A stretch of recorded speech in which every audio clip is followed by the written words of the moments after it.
Wat sê jy, Kwagga? Lekker en jy man, lekker en jy. Wat sê lekker? Ja, Waarmee is jy besig vanoggend? ag, die ouwe tema wat in die skrifte is van die begin tot die einde. Wetsgehoorsaamheid teenoor wetteloosheid.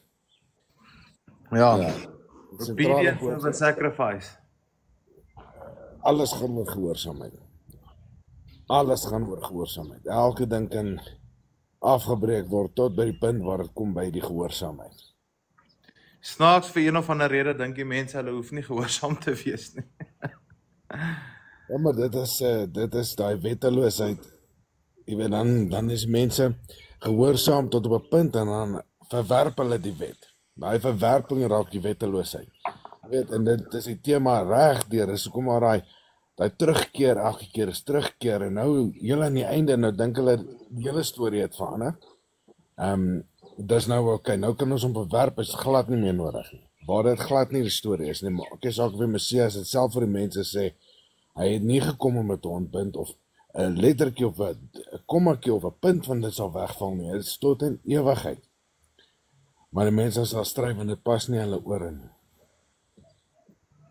Wel, dis mos so waar wat hulle gesê het dat hulle Paulus se briewe gaan verdraai tot hulle eie verderf tot die error of lawlessness en dis presies wat ongelukkig gebeur.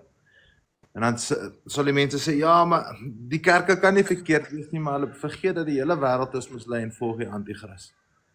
Dis maar ongelukkig hoe dit is. En die wat gehoorsaam wil wees aan die Vader en die Vader gehoorsaam, vir daai mense sê hulle, nee, jy kan nie dit doen nie en jy moenie gehoorsaam wees nie, verstaan jy? Hulle soos die Satan.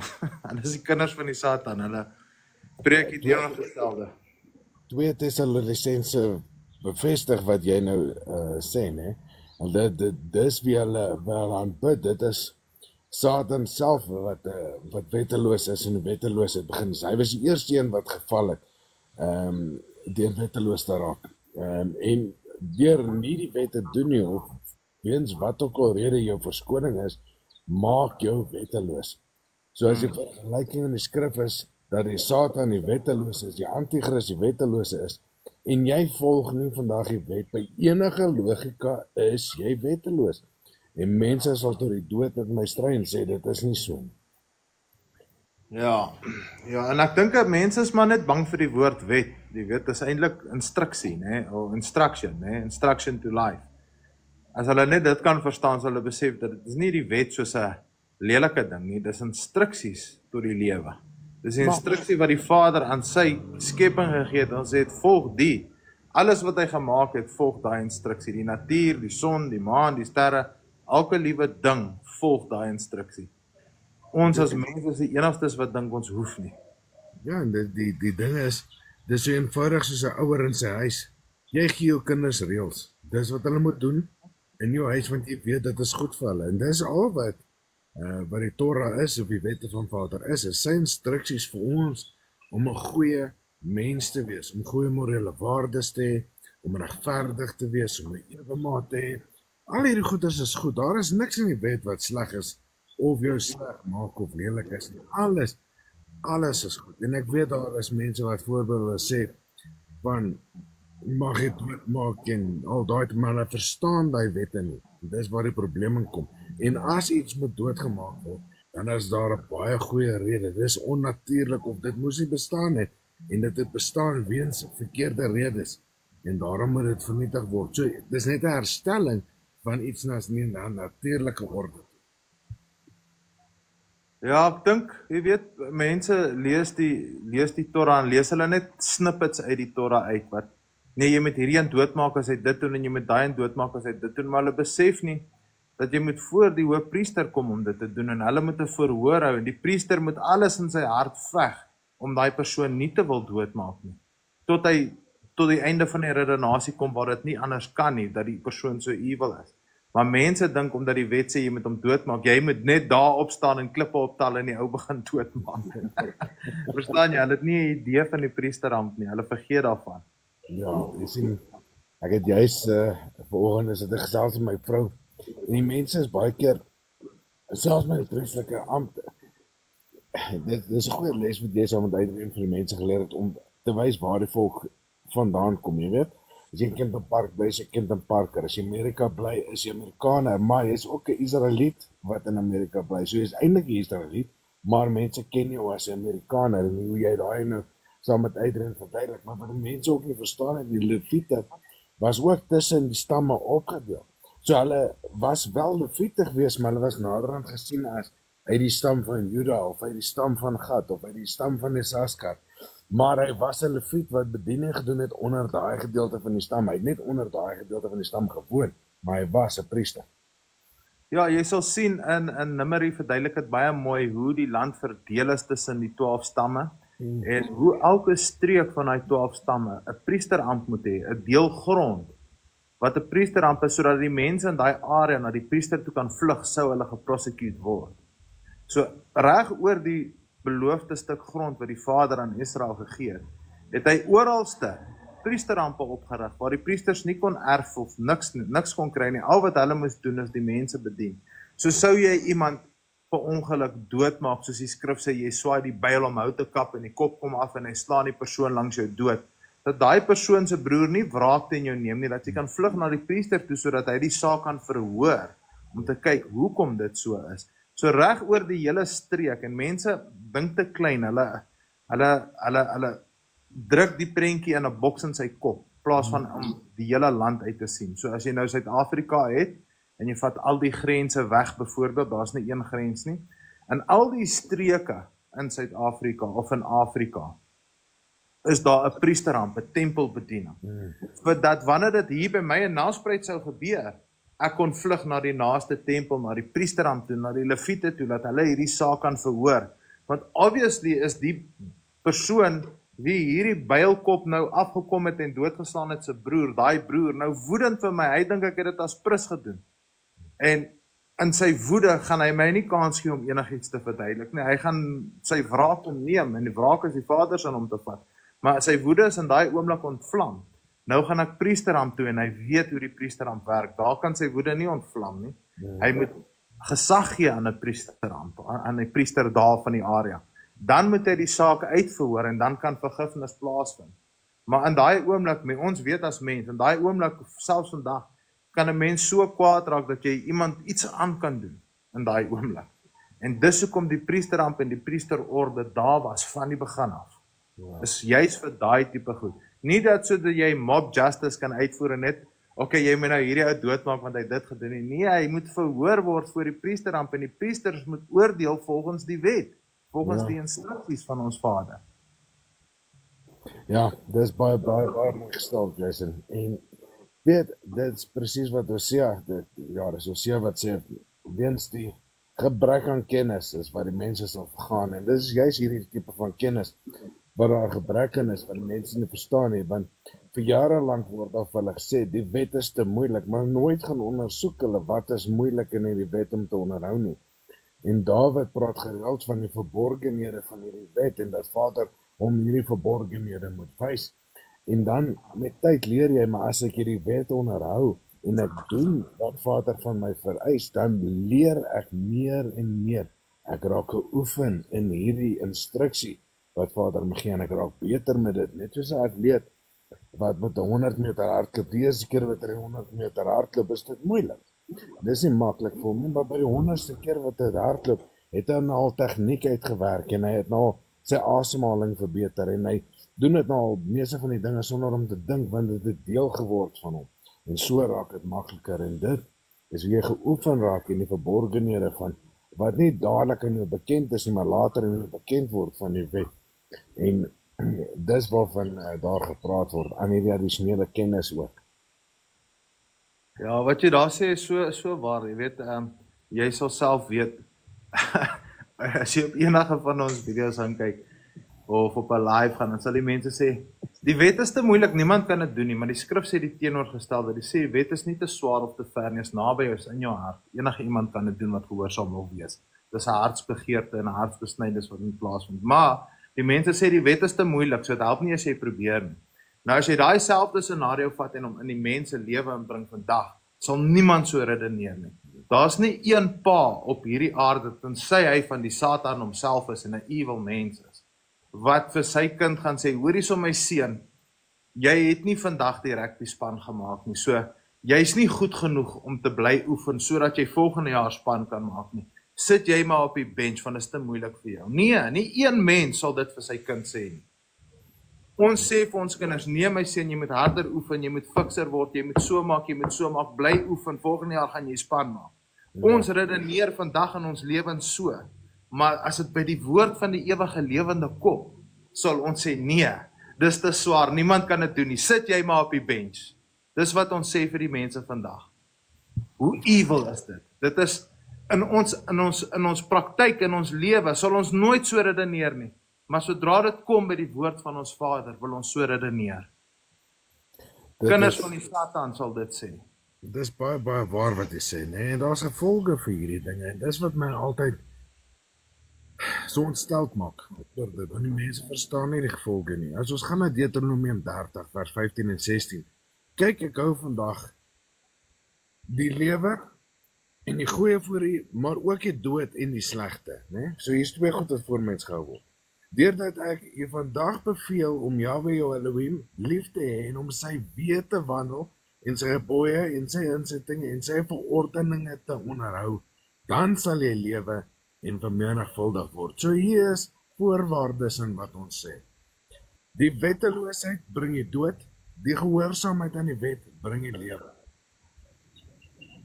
So as jy wetteloos is, kies jy letterlik die dood. En jy gaan nie in lewe.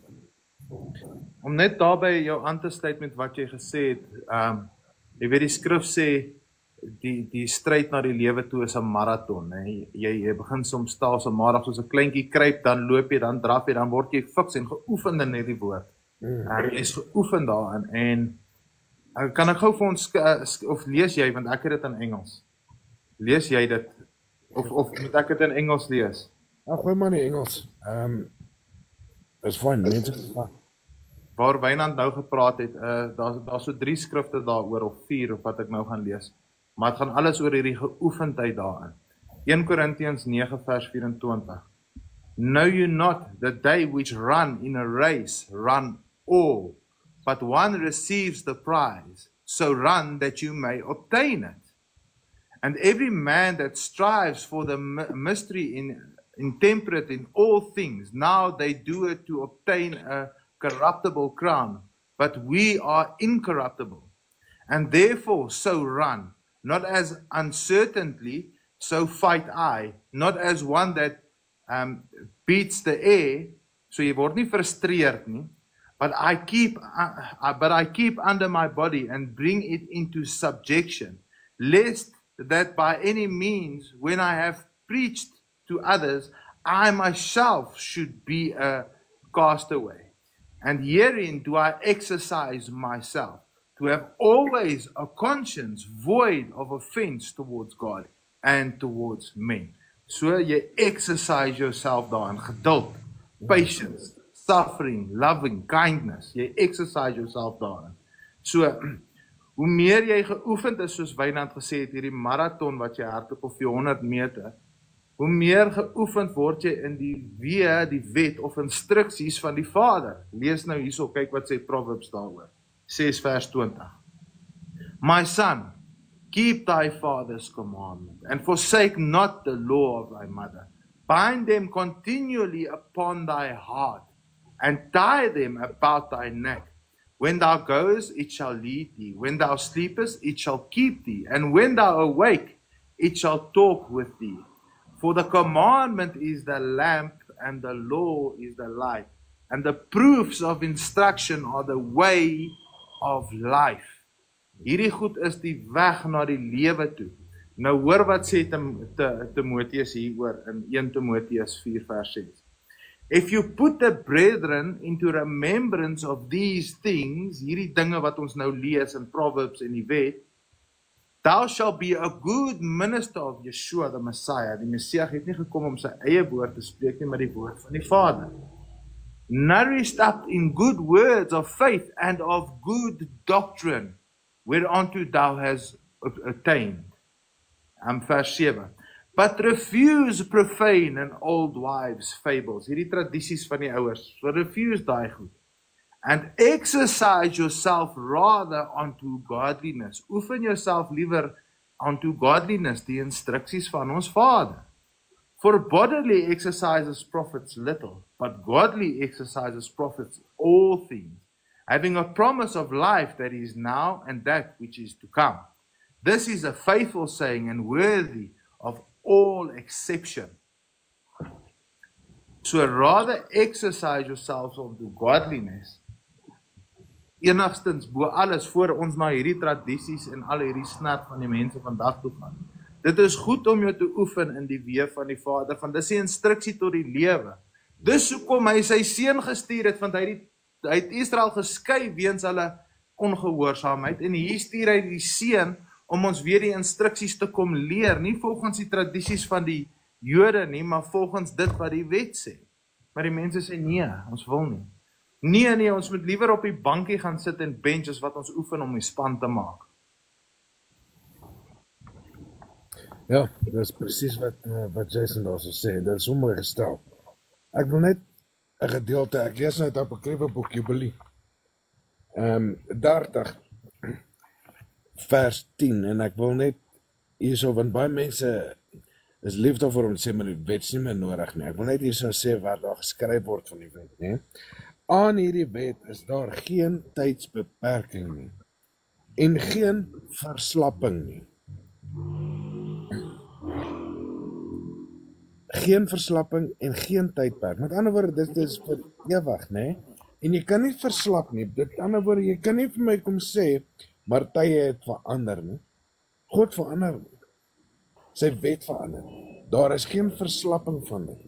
So jy moet hou by dit. David sê vir ons in Psalm 119, en ek vra vir hom, gelees die hele Psalm 119. Die hele Psalm 119 is hoe jy jou moet toewy aan Vader se wet, en hoe mooi dit is, en hoe mooi die instruksie is, en hoe mooi morele waardes dit het. Pragtige gedeelte Psalm 119, maar dan gaan ek net lees van 1 tot 3. Welgeluksalig is die wat opreg van wandel is, wat wandel in die wet van Jahwe. Welgeluksalig is die wat sy getuienis bewaar, wat hom soek met hulle hele hart. Ook doen hulle geen onreg nie, want hulle wandel in sy weë. So as jy jou Vader gaan soek, moet jy wandel in sy weë, en dis jy hom gaan vind met jou hele hart. Jy wettelooses gaan soek jy nie na jou Vader nie, maar jy gaan soek vir die een wat wetteloosheid bedrywe. So om die Vader te ken en om te soek met jou hele hart is om die wet te onderhou en gehoorsaam te wees, volgens die skrifse verklaring. Ja. Want die wet vertel vir ons en wys vir ons in 'n speelbeeld presies wat is dit wat ons Vader van ons vanaf verlang, wat hy liefhet, wat hy haat, wat hy verkoester, wat hy verpes. Hy sê vir jou al daai dinge, hy sê ek haat as julle korrupt is, as julle lieg, as julle dit doen, ek haat dit, maar ek is lief daarvoor as julle dit doen. Dis die instruksie tot die lewe. Dit is die exercise waarvan Wynand nou gepraat het, waarin ons osself moet oefen. En mense sê jy word daarmee gebore. Nee, jy doen nie. Die volk wat daarmee groot geword het oor generasies het hierdie goed afgehandig na hulle kinders toe.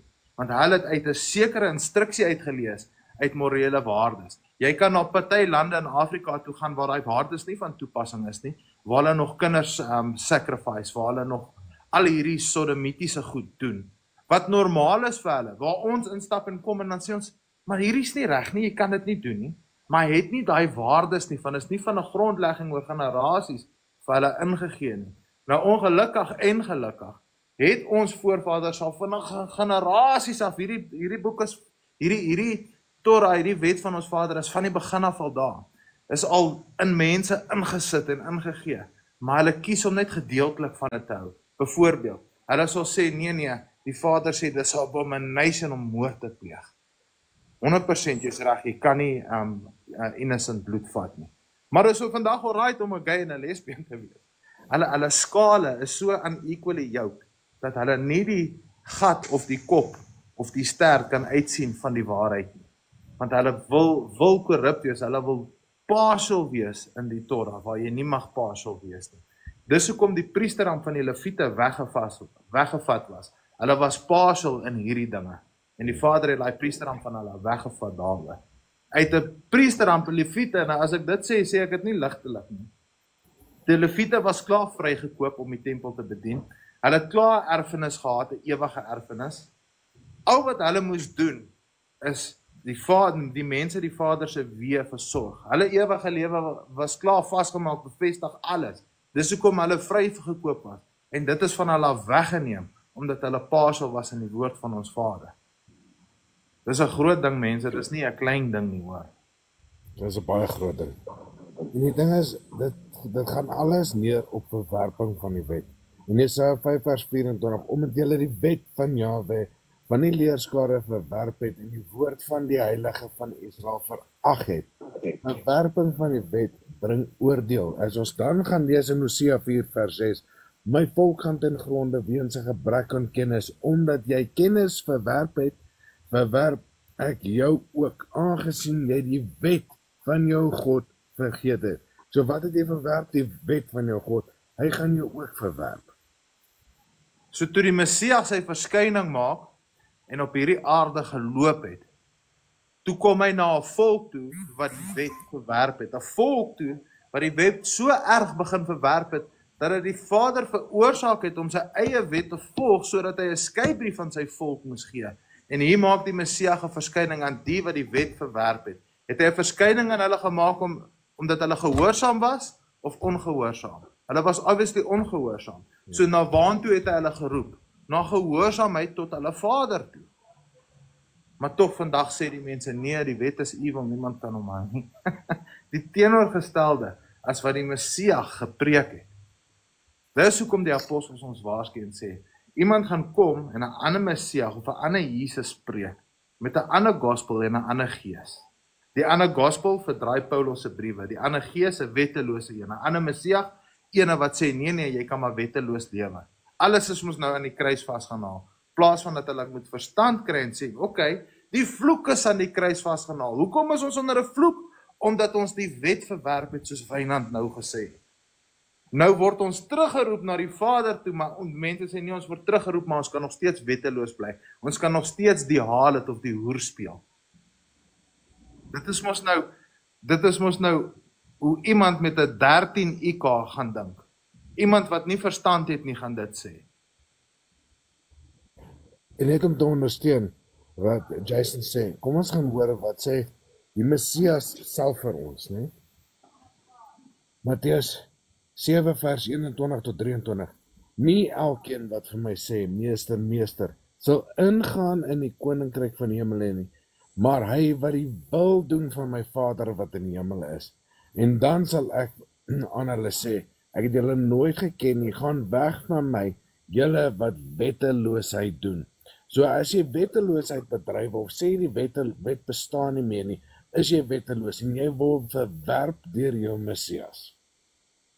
Nou, net hy wat die wil van my Vader doen. Paulus sê vir ons mooi, hoe gaan ons die wil ken? Gaan lees gou Romeine 2 vers 18 tot 19, of 20.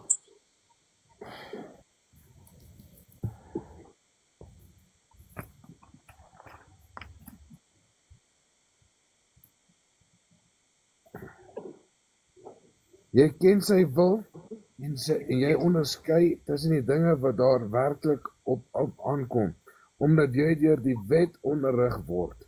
Jy is daarvan oortuig dat jy 'n gids vir die blindes is, 'n lig vir die wat in die duisternis is, 'n leermeester van die wat onkundig is, 'n onderwyser van die wat niks weet nie, omdat die wet vir jou die samevatting van al die kennis en waarheid is. Paulus sê self, jy ken sy wil, omdat jy in die wet geonderrig is. Sonder die onderrigting van die wet, die instruksies van die Vader, gaan jy nie weet wat die wil van die Vader is nie. Want die instruksies van die Vader is wat hy wil hê jy moet doen, en wat hy wil hê jy nie moet doen nie. Dit is sy instruksies, dis die Torah, dit is die goal, die punt, die mikpunt van alles is. Hierdie is die Vader se wil. Daar's jou mikpunt, daar's jou riglyn, skiet vir hom, kyk of jy die teiken kan slaan. Daai instruksie is vir ons gegee. Dis hoekom Paulus dit so uitlê. Paulus het gaan leer, omdat Paulus was 'n vervolger van die wat in die waarheid is. Hy het baie mense doodgemaak wat in die waarheid is. En hy het ontwaak en hy het gaan leer vir 3 jaar en bestudeer. En waar het hy geleer? Ons sien, uit die wet en die profete uit het Paulus geleer. Dit het hy vir die mense geleer, die wet en die profete. So dan sê Paulus, jy ken sy wil, omdat jy geonderrig is in die wet. En jy is nou oortuig dat jy 'n gids vir die is wat blind en die in die donkerte is, 'n lig vir hulle is. Dit is wat Paulus vir ons sê. So wanneer die Messias sê, niemand sal in die koninkryk van die hemel kom, behalwe hy wat die wil van my Vader doen. Het Paulus ons nou vir ons duidelik gesê wat die wil is. Ook in die Nuwe Testament. So mense moet ophou die Nuwe Testament lees met 'n ooglens wat sê, okay, alles het nou verander nie. Nee, die Nuwe Testament is geskryf aan mense wat vervloek was, wat nie die wet gehou het nie, wat geskei was deur die Vader, wat wetteloos gelewe het en in al hierdie abominable practices deelgeneem het. Van die Vader het hulle geskei en hulle kon 'n ander man se bruid geword het. Nou kom die Messias en roep die harte van die kinders terug na die Vader toe. Sê kom, keer terug. Hierdie huweliksverbond word nou herstel. Kom ons keer terug na ons Vader, sodat hy uit die hemel uit kan neerkyk in die aarde en ons seën en ons land genees. En ons kan lewe met een hoëpriester wat op die troon van Dawid sit en gaan heers oor al 12 stamme van Israel. Dis waaroor dit alles gaan, die herstelling van die verbond. Die Vader kan nie sy verbond breek nie. Hy sê ek sal gemagtig wees op my verbond tot aan alle geslagte. Ek sal hom nooit verbreek nie.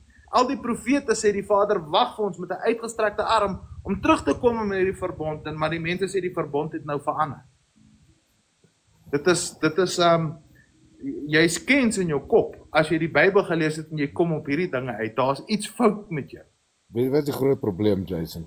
As jy nie die wet ken nie, kan jy nie die Nuwe Testament die wet raak sien. En dis waar die groot probleem is. Met die mense, en hoekom dit so maklik is vir hulle om te glo dat die wet, om die wet te verwerp is, want hulle ken die instruksie glad nie. En as jy nie die instruksie ken nie, gaan jy hom nie herken wanneer jy wees in die Nuwe Testament nie.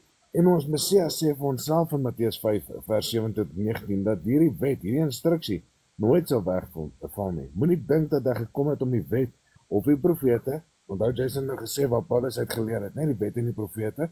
Moenie dink dat hy gekom het om die wet of die profete te ontbind nie. Want bewaar ek sê vir julle totdat die hemel en die aarde verbygaan, sal nie een jota of een titeltjie van die wet ooit verbygaan tot alles gebeur het nie. So die wet sal nooit verbygaan nie, né? Yeshua bevestig dit. En hy sê vir jou, as enigiemand vir jou sê, die wet is nie meer geldig nie, ek sê vir jou, hy sal nie ooit verbygaan nie. Tot alles verbygegaan het nie, is die nuwe hemel en die nuwe aarde hierso? Is daar nog 'n reënboog as dit reën? Is daai verbond nog vas? Ja. Jy's nog in al daai dinge vasgevang. En in die oomblik sit jy in die mystery Babylon stelsel en jy dink dat alles het vergaan het. Die Messias teruggekom, het hy teruggekom, sit hy op die berg Sion, op die troon van Dawid, met die 144 heilige priesters om hom, wat Israel moet bedien. Kom die wet en die profete, vloei dit daar van die berg Sion af, vir die mense om te kom drink. Mense, julle moet wakker word, hierdie dinge is, al wat ouens soos Wynand hulle altyd vra, is mense bekeer julle, werk hierdie harte van julle, weet, vat daai klip uit daai hart uit, vat daai partiality uit, en gaan lees hierdie skrif om gehoorsaam te word aan die Vader. En al wat die mense sê, nee, geen mens kan gehoorsaam wees nie, maar die skrif sê die teenoorgestelde. Verstaan jy, dis 'n hartsbesnydenis, jy moet still the soil of your own heart, jy met jou, die Vader gaan soek met jou hele hart en met jou hele siel en verstand, jy moet nie net lees nie, jy moet probeer verstaan ook hoekom is daai instruksies gegee, wat is die rede vir die instruksies, die sacrificial law, hoekom is daar 'n sacrificial law, omdat die mense ongehoorsaam was, moes hulle nou 'n sacrificial law instel, maar voor dit was daar nie daai sacrificial law nie. Die sacrificial law kom in van die goue kalf se dae. Dan word daar 'n tempellamp ingestel en daai tempel is nou om die sacrifice te vat vir die sondes van Israel. Maar die mense wil dit nie lees nie, want jy weet, dis maklik om te sê dis Ou Testament. Jou dominee, jou baalpriester het vir jou gelieg. Go work out your own salvation with fear and trembling. Moenie laat ander mense jou nie gehoorstel nie. Jy is veronderstel om self te gaan lees. Jy is veronderstel om die Vader te gaan soek. Jy gaan nie eendag op 'n oordeel staan, sê nou maar, die Messias staan nou voor jy en sê, ja maar, weet, Wynand het so gesê, of Jason het so gesê, of hierdie priester, of daai diaken het so gesê. Nee, dit is jou verantwoordelikheid as mens om dit te doen. En daar is al soveel ondersteuning vir mense wat gaan soek na die waarheid om dit te vind. Daar is soveel broers daar buite wat op hulle maniere, op verskillende maniere hierdie waarheid aan die mense blootstel. Daar is nie meer 'n verskoning vir jou om te gaan soek en te vind nie. As jy dit nie sien vandag nie, dan wil jy dit nie sien nie. En dis waar die groot probleem onder die mense is.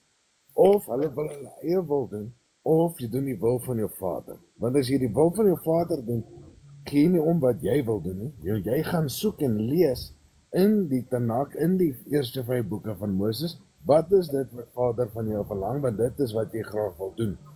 Maar as dit jou nie pas nie, moet jy onthou, jy is besig om jou eie wil te doen. So jy wil gaan bytjie eet, of jy wil gaan inkopies doen op die Sabbat, of jy wil, wat ook al, dis jou belang. Dan is dit jou wil. Dis lankal nie meer dit wat my Vader wil doen nie. Vir my maak dit nie meer saak. Ek wil net die wil van my Vader doen. Daarom is geen van die woorde wat ek lees en hierdie skrifte enigsins te hard vir my ore nie, want dit is my Vader se wil wat ek wil doen.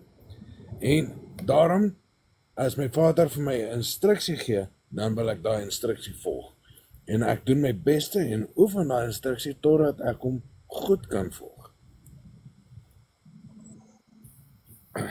Baie mense kom tot die instruksies af in die begin en dan verstaan hulle dit nie. Verstaan jy, hulle het nie verstand nie, want hulle lees nie in konteks nie, maar as jy die Torah gaan lees, dis een ding, dis die instruksie, maar dan gaan lees jy die boek van die rigters en konings en al daai boeke met die profete en die psalms, dan sien jy hoe die mense daai instruksies uitgeleef het. Dan begin jy die betekenis van die instruksies sien.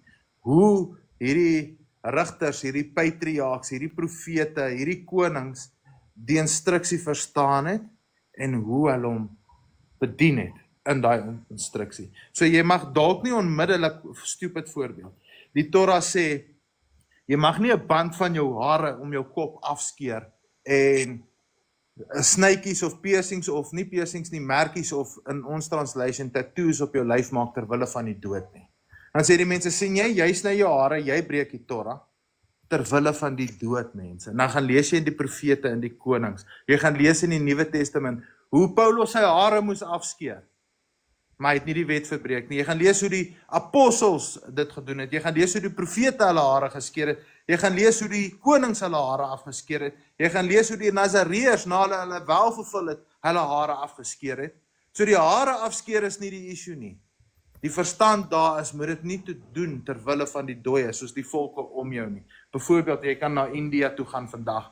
India het 'n praktyk dat as iemand doodgaan of hulle het 'n fees, dan gaan hulle en hulle sny sulke kepies in hulle vel en hulle slaan hulle met swepe laat hulle begin bloei. Hulle skeer hulle hare af, hulle mond so vir die dood. Die Vader sê, moenie my so dien nie, jy Israel mag dit nie doen nie, dis wat dit beteken. Dit beteken nie dat jy nou nie jou hare of jou baard of enigiets mag sny nie. Jy mag dit nie doen ter wille van die dooies nie. Jy gaan lees in rigters en konings en Samuel, in die profete, in die Nuwe Testament, dat almal hulle hare geskeer het, maar daar was nie fout daarmee nie. So dan verstaan jy, okay, dit gaan nie oor die skeer van die hare of die tattoo self nie. Moet dit nie doen ter wille van die dood nie. Ons mense doen dit selfs vandag, dis 'n tradisie wat al jare terugkom van hierdie baaldiening af. Ons ma of pa of boetie of sussie, ouma, oupa, oom, tannie, neef, niggie, iemand gaan dood, wat baie spesiaal is aan ons. Ons tattoo sy naam op ons arm. Vader sê, moenie dit doen nie, ter wille van die dooies moet dit nie doen nie. Maar ons gaan doen dit. Is 'n tattoo op sigself sleg vir jou? Nee, glad nie. Kan niks aan jou doen nie. Maar moet dit nie gaan doen ter wille van die dood nie. Sou ek sê, jy moet 'n tattoo gaan kry, ek sou aanbeveel om dit liewer nie te doen nie. Maar as jy een het en is nie ter wille van die dood nie, dit kan niks aan jou doen nie. Gaan jou hare wat jy sny, jou leefstyl beoordeel tot die dood toe? Nee, ons sien al die voorbeelde in die skrif dat die ouens hulle hare geskeer het en dat hulle het niks oorgekom nie. So dit gaan nie oor die tattoo of die hare nie. Het gaan, die hele konteks van die vers daarso is, ter wille van die dooies nie. As iemand doodgaan, moet dit nie doen nie. Moenie daai tradisie volg nie. Dis waaroor alles gaan. So nou het ons verstand en ons kan verstaan, okay, nou verstaan ons. Ons moenie die tradisies van die ander volke en mense volg nie. Ons moet volg wat ons Vader vir ons gegee het, sy instruksie, en ons moet daai lyn loop. Maar ons wil nog steeds die volke gaan volg.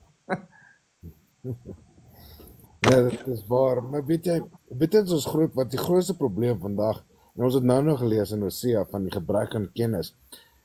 Daardie tyd het hulle ook vir die Messias vrae gevra, en ek gaan nou vir julle 'n voorbeeld gee uit Matteus uit.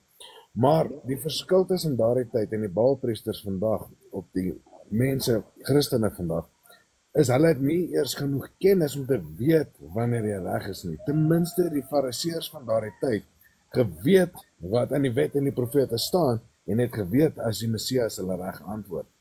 Matteus 22 vers 35 en 36 vra hulle vir die Messias.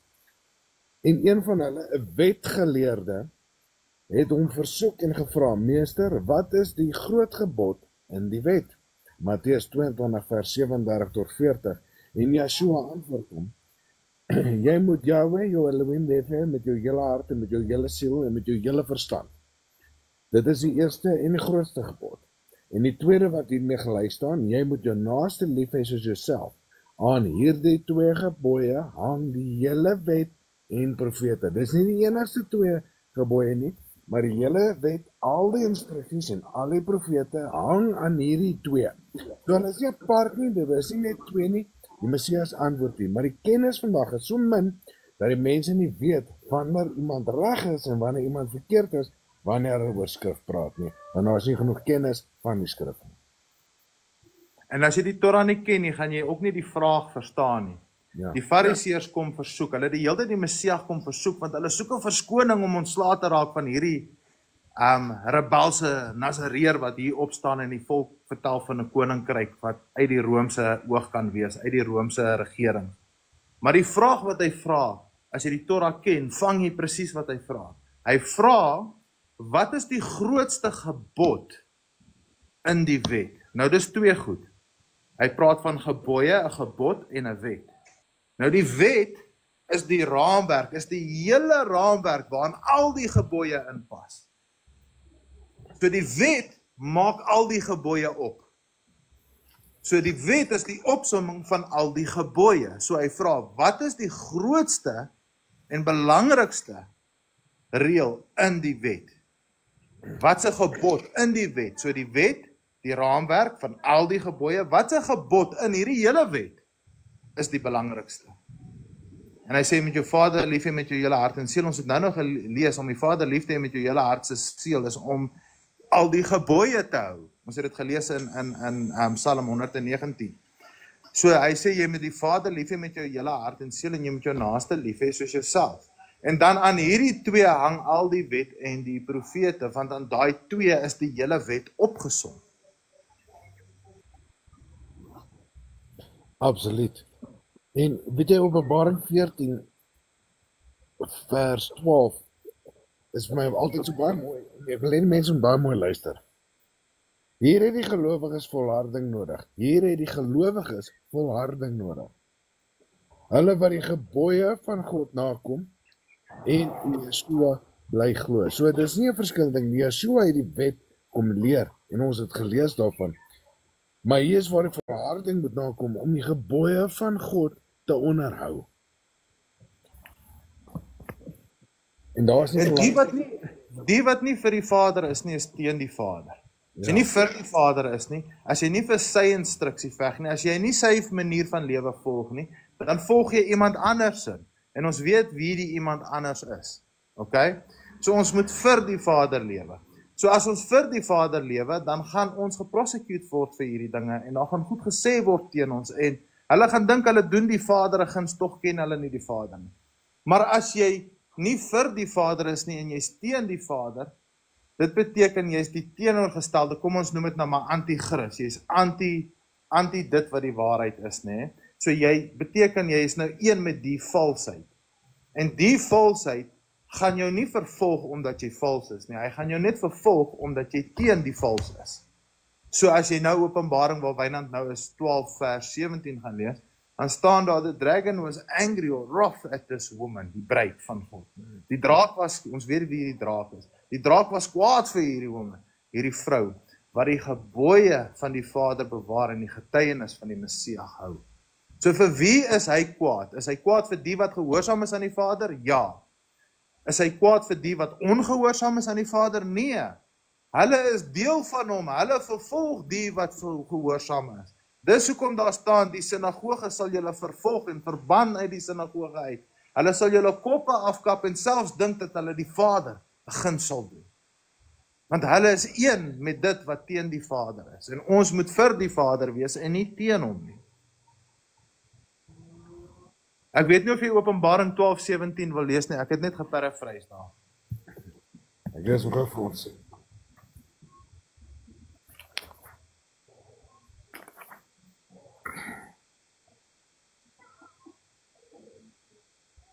Die draak was woedend oor die vrou en hy het weggegaan om oorlog te maak teen haar ander nakommelinge wat die gebooie van God nakom en aan die getuienis vashou wat Joshua gelewer het.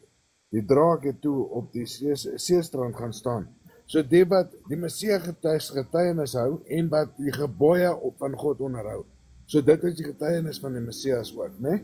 Om die gebooie van God te onderhou. Dis teen wie die draak is, met ander woorde die gehoorsaam is. Hy moet dan optree uit wetteloosheid. Lees gou Deuteronomium, ek wil net gou iets verduidelik. Lees gou Deuteronomium 18, daarso vanaf vers 16 se kant af, 16 of 17. Ek net gou die getuienis gaan hoor van hierdie Messias. Wat se getuienis? Gaan hy sy eie getuienis gee of gaan hy die Vader vir hom die woorde gee om die getuienis te lewe? Sorry, is Deuteronomium 18 daar vanaf vers 15, 16 of 17 tot 19 daar. Die profeet is Moses, okay. Die Jahwe jou God sal 'n profeet onder jou na vore laat kom, een van jou volksgenote. Hy sal soos ek wees vir almal wat hom, vir hom moet jy gehoorsaam. Dit sal wees soos destyds toe die gemeente by Horeb by mekaar gekom het en jy vir Jahwe jou God gesê het, ek kan nie weer 'n keer die stem van my Jahwe na my God toe aanhoor en weer na die groot vuur kyk nie, want dan sterf ek. Ek hoop ek lees reg, my oë is maar nog baie sleg. Toe het Jahwe gesê, wat hulle gesê het is reg, ek sal 'n profeet onder hulle na vore laat kom, een van hulle volksgenote, hy sal soos jy wees, hy sal my woorde in die mond, ek sal my woorde in sy mond gee, en hy sal vir volksgenote alles sê wat ek hom beveel. Ek sal self rekenskap eis van elkeen wat nie gehoorsaam is aan my woorde wat die profeet in my naam gesê het nie.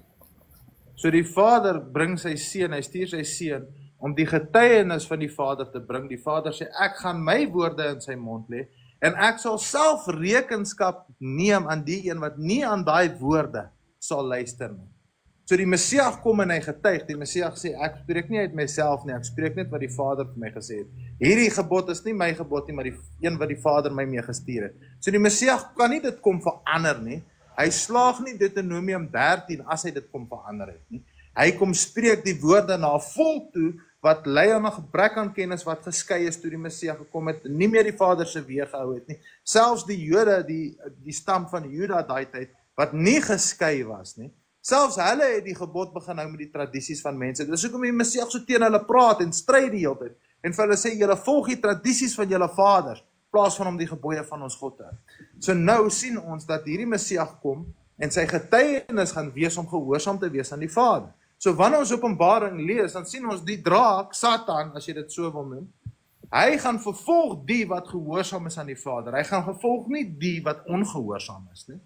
En die wat gehoorsaam is, het wat gedoen? Hulle het die getuienis van die Messias aanvaar, toe die Messias gesê het, luister hier, Kwagga, moenie dink dat ek die wet of die profete kom ontbind het nie. Ons volg die woord wat hy sê, wanneer hy sê, hulle wat die gebooie hou en die meerderheid daarvan leer, sal groot genoem word in die koninkryk van die hemele, maar hulle wat die minste daarvan leer, gaan klein genoem word in die koninkryk van die hemele. Ons hou vas aan die Messias se woorde. Die enigste ding in die skrif wat jy kan verdraai, is Paulus se briewe. En bo op dit om die cherry op die koek te sit, is die ouens wat Paulus se briewe verdraai, die waarskuwing is daar dat hulle dit gaan doen en sy briewe verdraai tot die wetteloosheid. Tog doen hulle dit nog steeds. So hierdie dinge is so maklik om te verstaan. Paulus is eintlik so eenvoudig om te verstaan as jy onderrig is in ons weë van ons Vader. Want Paulus het self die wet gehou. Hy was aangekla omdat hy die mense geleer het dat hulle nie die wet moet hou nie. Hy is voor 'n sinagoge gesleep. Hy is bewys nie hy leer die wet. Ons moet die wet hou. Hy moes sy kop gaan skeer het en betaal het vir ander om dit ook te doen om te bewys dat hy die wet leer. Maar die mense misverstaan Paulus want hulle ken nie die wet nie. Selfs die fariseërs wat hom beskuldig het, ken nie die wet nie, want hulle hou hom volgens hulle tradisies, volgens hulle voorvaders, volgens hulle eie hartsbegeerte. Jy moet jou ouers eer en hulle bedien. En dan dink hulle kan 'n paar goed verkoop en vir hulle ouers geld gee en hulle het nou genoeg geëer, hulle hoef nie meer verder te doen. Volgens die tradisies het hulle dit gedoen. Dis nie waaroor dit gaan nie, mense. Hierdie dinge is so eenvoudig dat 'n kind dit kan verstaan. Dis baie maklik. Ja, daar is baie goed in die skrif, dieper goed, wat 'n kind nie kan verstaan nie, maar dit is die verborgenhede wat konings veronderstel is om uit te gaan soek, om hierdie dinge te kan verstaan. As ek praat van konings, praat ek van rigters, leiers, mense soos Salomo, mense soos koning Dawid, Samson was een van hulle. Hulle het hierdie verborgenhede, Elia, Henog, hierdie verborgenhede gaan uitsoek, wat niks te doen het met jou saligheid nie, maar wat baie meer vleis gee tot die betekenis van die woord. Maar jy as mens, die eenvoudige gospel is, jy moet jou Vader vrees en hom dien. En as jy hom dien, kom al die ander goed vanself. Want om hom te dien, is om aan al sy woorde te hang, laat dit om jou mond soos heuning is. Jy moet dit aflek, dit moet vir jou soet wees. Jou verlustiging moet daarin wees. En die wet of die instruksie tot die lewe is net hoe om regverdig te lewe. Dis al wat dit is. Wees 'n regverdige mens. Moenie mense gaan bullshit nie, moenie hulle korrup nie, moenie hulle goed steel nie, moenie sleg praat van hulle nie. Sien die kant van 'n storie uit van alle rigtings voor jy 'n besluit maak. Moenie mense net gaan beskinder en sleg sê nie. Bring hulle, as jy 'n probleem met iemand het, gaan konfronteer hom. Gaan vra vir hom hoekom. Verstaan jy? Nou gaan ons nee, ek gaan van hierdie ou video's maak en ek gaan van daai ou sleg sê en ek gaan van hierdie ou skinder. Die Vader sê hy het nie behaag daarin nie, want hy toets die hart en niere van elke mens. Hy soek net 'n eerlike hart. Dis al wat hy wil hê, dis al wat hy verag. Moenie laat jou skale unbalanced is nie, moenie unequally yoked wees daarin nie. Jou redenasie kan nie op een vlak sê, ja, weet jy wat? Vir die Vader is dit om iemand te verkrag of te vermoor, 'n abomination. OK, maar om vark te eet is nie 'n abomination nie. Of om 'n gay of 'n lesbian te wees is nie meer 'n abomination nie. Jy is partial in die Vader se woord. Dit is die presiese rede hoekom die priestershand van die Lewiete af weggeneem was. Van sy lippe is die woord nie meer bewaar nie. Kan ons bietjie dit gaan lees? Gaan jy hom lees of moet ek hom lees? Jy sien sin omgee nie, kom gooi. Ek sal hom gooi, Kwagga, gaan daai lippe van jou bietjie haak. En my oor kyk nog so 'n bietjie te wel. Shame, Kwagga. Terwyl ek dit oopmaak, vertel maar net die mense dat jy nog alright is, Kwagga. Ja, ek is alright, my Vader bewaar my. Hierdie ding wat mense doodmaak, is ek goed bewaar met hom. Dit is vir my 'n seëning in hierdie tyd. Ek het ekstra tyd om met my Vader se woorde te wandel. My liggaam is net ek laat my nie te veel doen. Ek is geseën op alle ander maniere wat belangrik is, as ek dit so kan stel. So moenie hulle bekommer oor my gesondheid, my Vader behoort en bewaar my. So hy is getrou aan sy woord. So vir my is dit 'n groot blessing om ek weet ek moet 'n bietjie sukkel met die vleeslike liggaam om te loop en te praat en te sien en so aan, maar alles word genees. En daar is 'n doel met alles. Dis nie iets wat ek altyd met ander mense kan deel nie, is commit vir my en persoonlik vir my, net soos jou gehoorsaamheid aan die Torah en die wet, vir jou dinge later gaan openbaar, daai verborgenheid van die wet wat ons nie oor praat, sal dit vir jou gewys word. Ons kan nie leringe daaroor gee as die mense nie die first oracles of die eerste beginsels onderhou nie. En elkeen is op sy eie level verstaan, as ek dit so kan sê, deur sy oefen van hierdie Torah, en daarom sal daardie verborgenhede aan jou gewys word deur jou Vader, en nie nodig dat iemand jou dit moet leer nie, maar dit sal oopgesluit word vir jou. Maar andersins, moet julle nie meer kom oor my nie. Ek word dag by dag sterker en beter, ek kan al klaar weer live, alhoewel ons het nou nie baie lang kan doen vandag, maar so dag vir dag word ek elke dag bietjie sterker. Binnekort sien ek weer 100%, want my stem is al amper heeltemal herstel, hy is vandag al klaar baie beter as wat hy was in die week. So, ja, moenie stres nie sê. Ons Vader sorg vir sy kinders.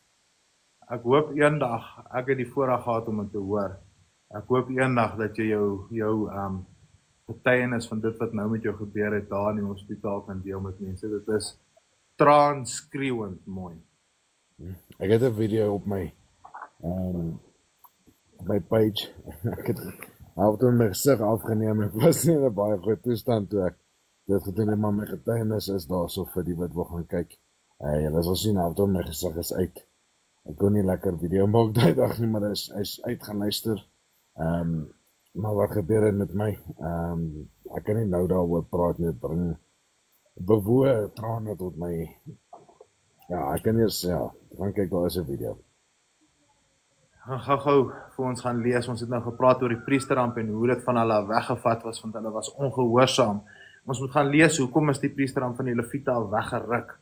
Nie gevat liggies soos jy iets optel en liggies neersit, geruk, geskeer, soos woedend. Dis asof jy iemand 'n medalje om sy nek dra omdat hy 'n stryd gewen het, en iemand kom en hy vat sy hand om my medalje en hy ruk hom weg. Slegtigheid, is weggeruk van hulle af, weens hierdie, luister mooi wat lees ons oor hierdie priesterramp, en wat die priesters van die dag toe die Messias daar was, ook gedoen het.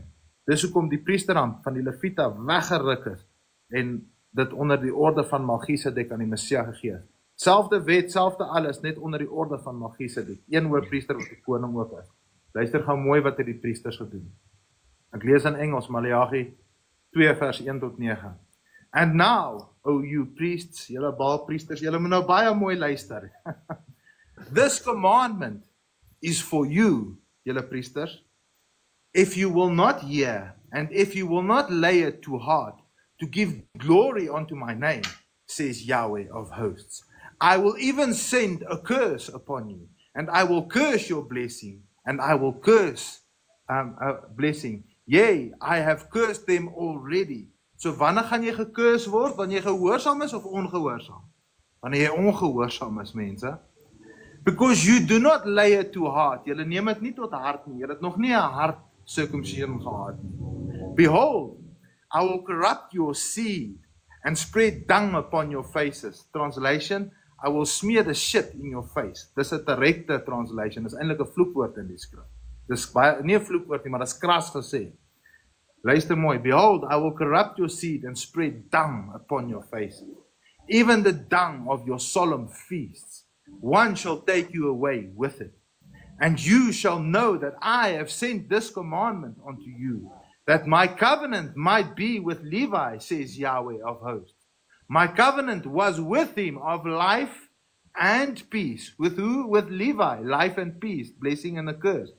Life, be obedient to God, and peace. That's why it's called the law of life and peace. Die wette van Vader word daarin opgesom. My covenant was with him, Levi, of life and peace. And I gave them unto him for the fear wherein he feared me and was afraid before my name. To fear God is to keep his commandments. That's the whole duty of man. Ecclesiastes 12, gaan lees dit. The law of truth was in his mouth. Wat's 'n law het die Levite gehou? Die ware ene. Was in his mouth. Past tense, was. And iniquity was not found in his lips. He walked with me in peace and equity, and did turn many away from iniquity. Wat het hulle gedoen? Hulle het baie van hulle iniquities af weggedraai tot gehoorsaamheid van die Vader. Hoe? Wat was op sy lippe? The law of truth was in his mouth. For the priest's lips should keep knowledge. My people perish because of a lack of knowledge, because they forgot the law, Hosea says, 4:6. For the priest's lips should keep knowledge, and they should seek the law out of his mouth. For he is the messenger of Yahweh of hosts. But you are departed out of the way, the law is the way. You have cursed many that stumble at the law. Wat doen hulle? Hulle is weg van die via af. I am the way, the truth and the life, the Torah, die Messias. Wat het die priesters? They departed from the way. Dis hoekom die Messias kom en hy bring die way terug. Hy bring die woorde van die Vader weer tot vervulling. But you departed out of the way. Priesters, you have caused many to stumble at the law. Hulle volg die tradisies. Julle sit die juk op die mense. You put the yoke on the people by your traditions. Dis hoe hulle gestumble het, né? You have corrupted the covenant of Levi, says Yahweh of hosts. Therefore I have also made you contemptible and base before all the people, according to as you have not kept my ways, but have been partial in my law. You show no partiality in Yahweh's law. Wat het die Leviete gedoen? Hulle het begin partial raak in die wet. Jy mag hierdie doen, van die wet sê jy mag, maar jy mag nie hierdie doen nie, van die wet sê jy mag, het begin hulle die teenoorgestelde doen. Of, hulle sê, okay, nee, weet jy, dis 'n abomination, om, kom ons sê, 'n lesbian te wees, maar jy mag gay wees. Of dis 'n abomination, om moord te pleeg, maar dis nie meer 'n abomination om vark te eet. Daai partiality, jene. So wat lees ons hier, wat het die Leviete gedoen? Die wet was nie meer van hulle lippe af nie, hulle was partial in die law. En omdat hulle dit gedoen het, het die Vader hulle gestuur onder die vloek, en hy het gesê, ek ruk hierdie priesteram weg van julle af, want julle leer nie die mense my instruksies nie. Nou, kom ons gaan kyk gou bietjie in Esegiel, wat het die priesters geleer van die dag, en wat leer ons priesters dalk vandag nog? Esegiel 22, staan daar, vanaf vers 25 staan daar. 'n sameswering van sy profete is in hom, soos 'n leeu wat brul, wat prooi verskeer. Hulle eet die siele op, skatte en kosbare dinge neem hulle weg. Hoe? Hulle vat die tiendes, né? Die weduwees vermeerder hulle daarin. Sy priesters verkrag my wet en ontheilig my heilige dinge. Tussen heilig en onheilig maak hulle geen onderskeid nie. Daai wat ek julle nou vertel het, daai heilig, tussen heilig en onheilig, maak hulle geen onderskeid nie. Nee, dis onheilig, jy mag nie moord pleeg nie. Maar jy kan nou varkie eet of 'n gay of 'n lesbien maak. Hulle het geen verstand, hulle doen geen onderskeid nie. En die verskil tussen onrein en rein gee hulle nie ter kenne nie. Hulle sê nie vir jou wat is rein en onrein nie. Alles is mos nou kos. Daarby maak hulle oë toe vir my sabbate. Ja. Wat doen hulle vandag? Nee, elke dag is nou 'n Sabbat. Ek word onder hulle ontheilig. Sy vorste in hom soos wolwe wat die prooi verskeer, om bloed te vergiet en siele om te bring, dat hulle onregverdige wins kan maak. En sy profete pleister vir hulle met los kalk, deur bedrieglike gesigte te sien, en vir hulle leuns te voorspel, met die woorde, so sê Yahweh, terwyl Yahweh nie gespreek het. En ons praat in tonge en klap van tonge en gesing en gejuig en profeteer vir die mense, maar tog hou niemand die weer van die Vader nie. By watter krag doen jy dit, Baalpriester? As jy die wet van die Vader nie hou nie, by watter krag doen jy dit? Ons het dit nou gelees by watter krag. Ons het mos vroeër gelees in Matteus 7 vers 21. Niemand kan die koninkryk inkom behalwe hy wat die wil doen van my Vader nie. So ons weet om die wil te doen volgens Romeine 2 is om gehoorsaam te wees aan die wet.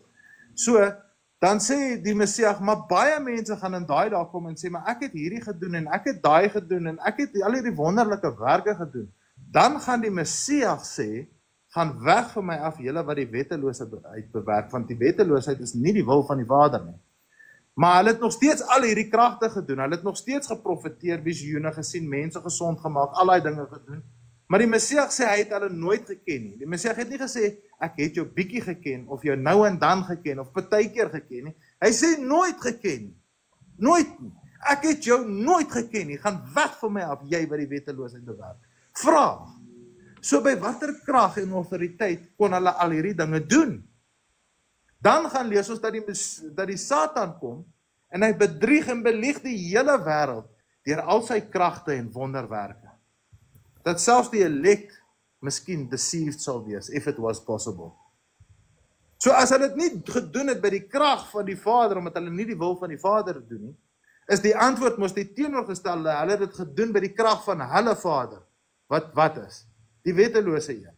Hy het hulle die krag verleen om hierdie dinge te doen, want jy kan nie daai dinge doen, jy kan nie enigstens van daai dinge doen, sonder die krag van die Vader nie. En die krag van die Vader word gegee deur sy Gees, van die dag 1 af, tot die einde van die Nuwe Testament, tot vandag toe, word die Gees net gegee aan die wat gehoorsaam is. Handelinge praat daarvan, the law is given to those who are obedient. En ons kan net die kragte deur die Gees van ons Skepper doen. Hy verleen daai krag aan ons om hierdie dinge te doen. Nou is daar 2 geeste, een word genoem 'n leengees en die een word genoem die Gees van die Vader. Dis daai waar daar inkom, daar kom 'n ander Messias word gepreek met 'n ander gospel en 'n ander gees. Die ander gees is die een wat die krag verleen. En dit is nie die Gees van die Vader wat jou maak sy wette en verorderinge hou en dit koester soos die profete sê nie. Dis die Gees wat sê nee, jy hoef dit nie te doen nie, maar tog kan hulle die kragte doen. Mense, ons moet wakker word en hierdie dinge besef en sien dat jy is voorgelieg jou hele lewe lank. Dit het jou niks gebaat om na die Baalpriester te luister of al hierdie happy clappy kerke te luister nie. Dit het jou alles gebaat om vir eens in jou lewe daai skrifte op te tel wat die weg tot die ewige lewe is, die getuienis op te tel en te gaan lees van begin tot agter, sodat jy die Vader kan dien met jou hele hart en siel. Maar jy wil nog steeds gaan luister en dit klap nog steeds aan en sê ja, ons het al hierdie wonderwerke gedoen. Ons het selfs die dode opgewek, ons het self siekes gesond gemaak. Ons het al hierdie wonderlike werke gedoen. Maar die Messias het gesê, julle die wetteloosheid bedrywe toe julle dit gedoen het. Julle het nie gedoen deur die gesag van die Vader nie. So waar kry hulle die gesag dan vandaan? Watter ander een volgens die skrif, kom ons noem dit, watter ander persoon, as ek dit so kan stel, volgens die skrif, gaan die wêreld bedrieg met kragte en wonders? Die duiwel. Die Antichrist. So, dan het jy mos nou deelgeneem aan dit wat jou Vader is. Of jou Vader is jou en jy is hom gehoorsaam en jy loop in sy weë, of jou Vader is die Antichrist, jy is hom gehoorsaam en jy loop in sy weë. Dis hoekom hy genoem word the lawless one, een sonder wet, een sonder daai getuienis in hom, the lawless one. So as either getuig jy vir die lawless one of jy getuig vir die Vader, een met wet, een wat die Vader gehoorsaam. Mense moet kyk na wat se kamp val jy daar.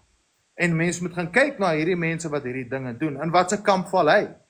Hoe kry hy dit reg? Waar het hy die krag verleen? O nee, Jesus het vir my hierdie krag gegee en ek is gesalf met die Gees en ek kan al hierdie dinge doen en ek kan in tonge praat en al daai dinge. Dis goed. Wat is jou getuienis? Is jy ook gehoorsaam aan die Vader in sy weë? Nee, daai goed van die kruis vasgemaak. OK, so by watter gesag doen jy dit dan? Verduidelik dit vir my. 2 Tessalonisense 2 vers 9. Deur die werking van die Satan sal die verskyning van die wettelose gepaard gaan met groot mags vertoon en allerhande valstekens en wonderwerke. Dis waarvan jy sien praat. Deur die mag van die Satan sal hy met hierdie goeders kom. Wettelose een, né? Wat nie die wet volg nie. Ek wil net die skrif bysit, Jason.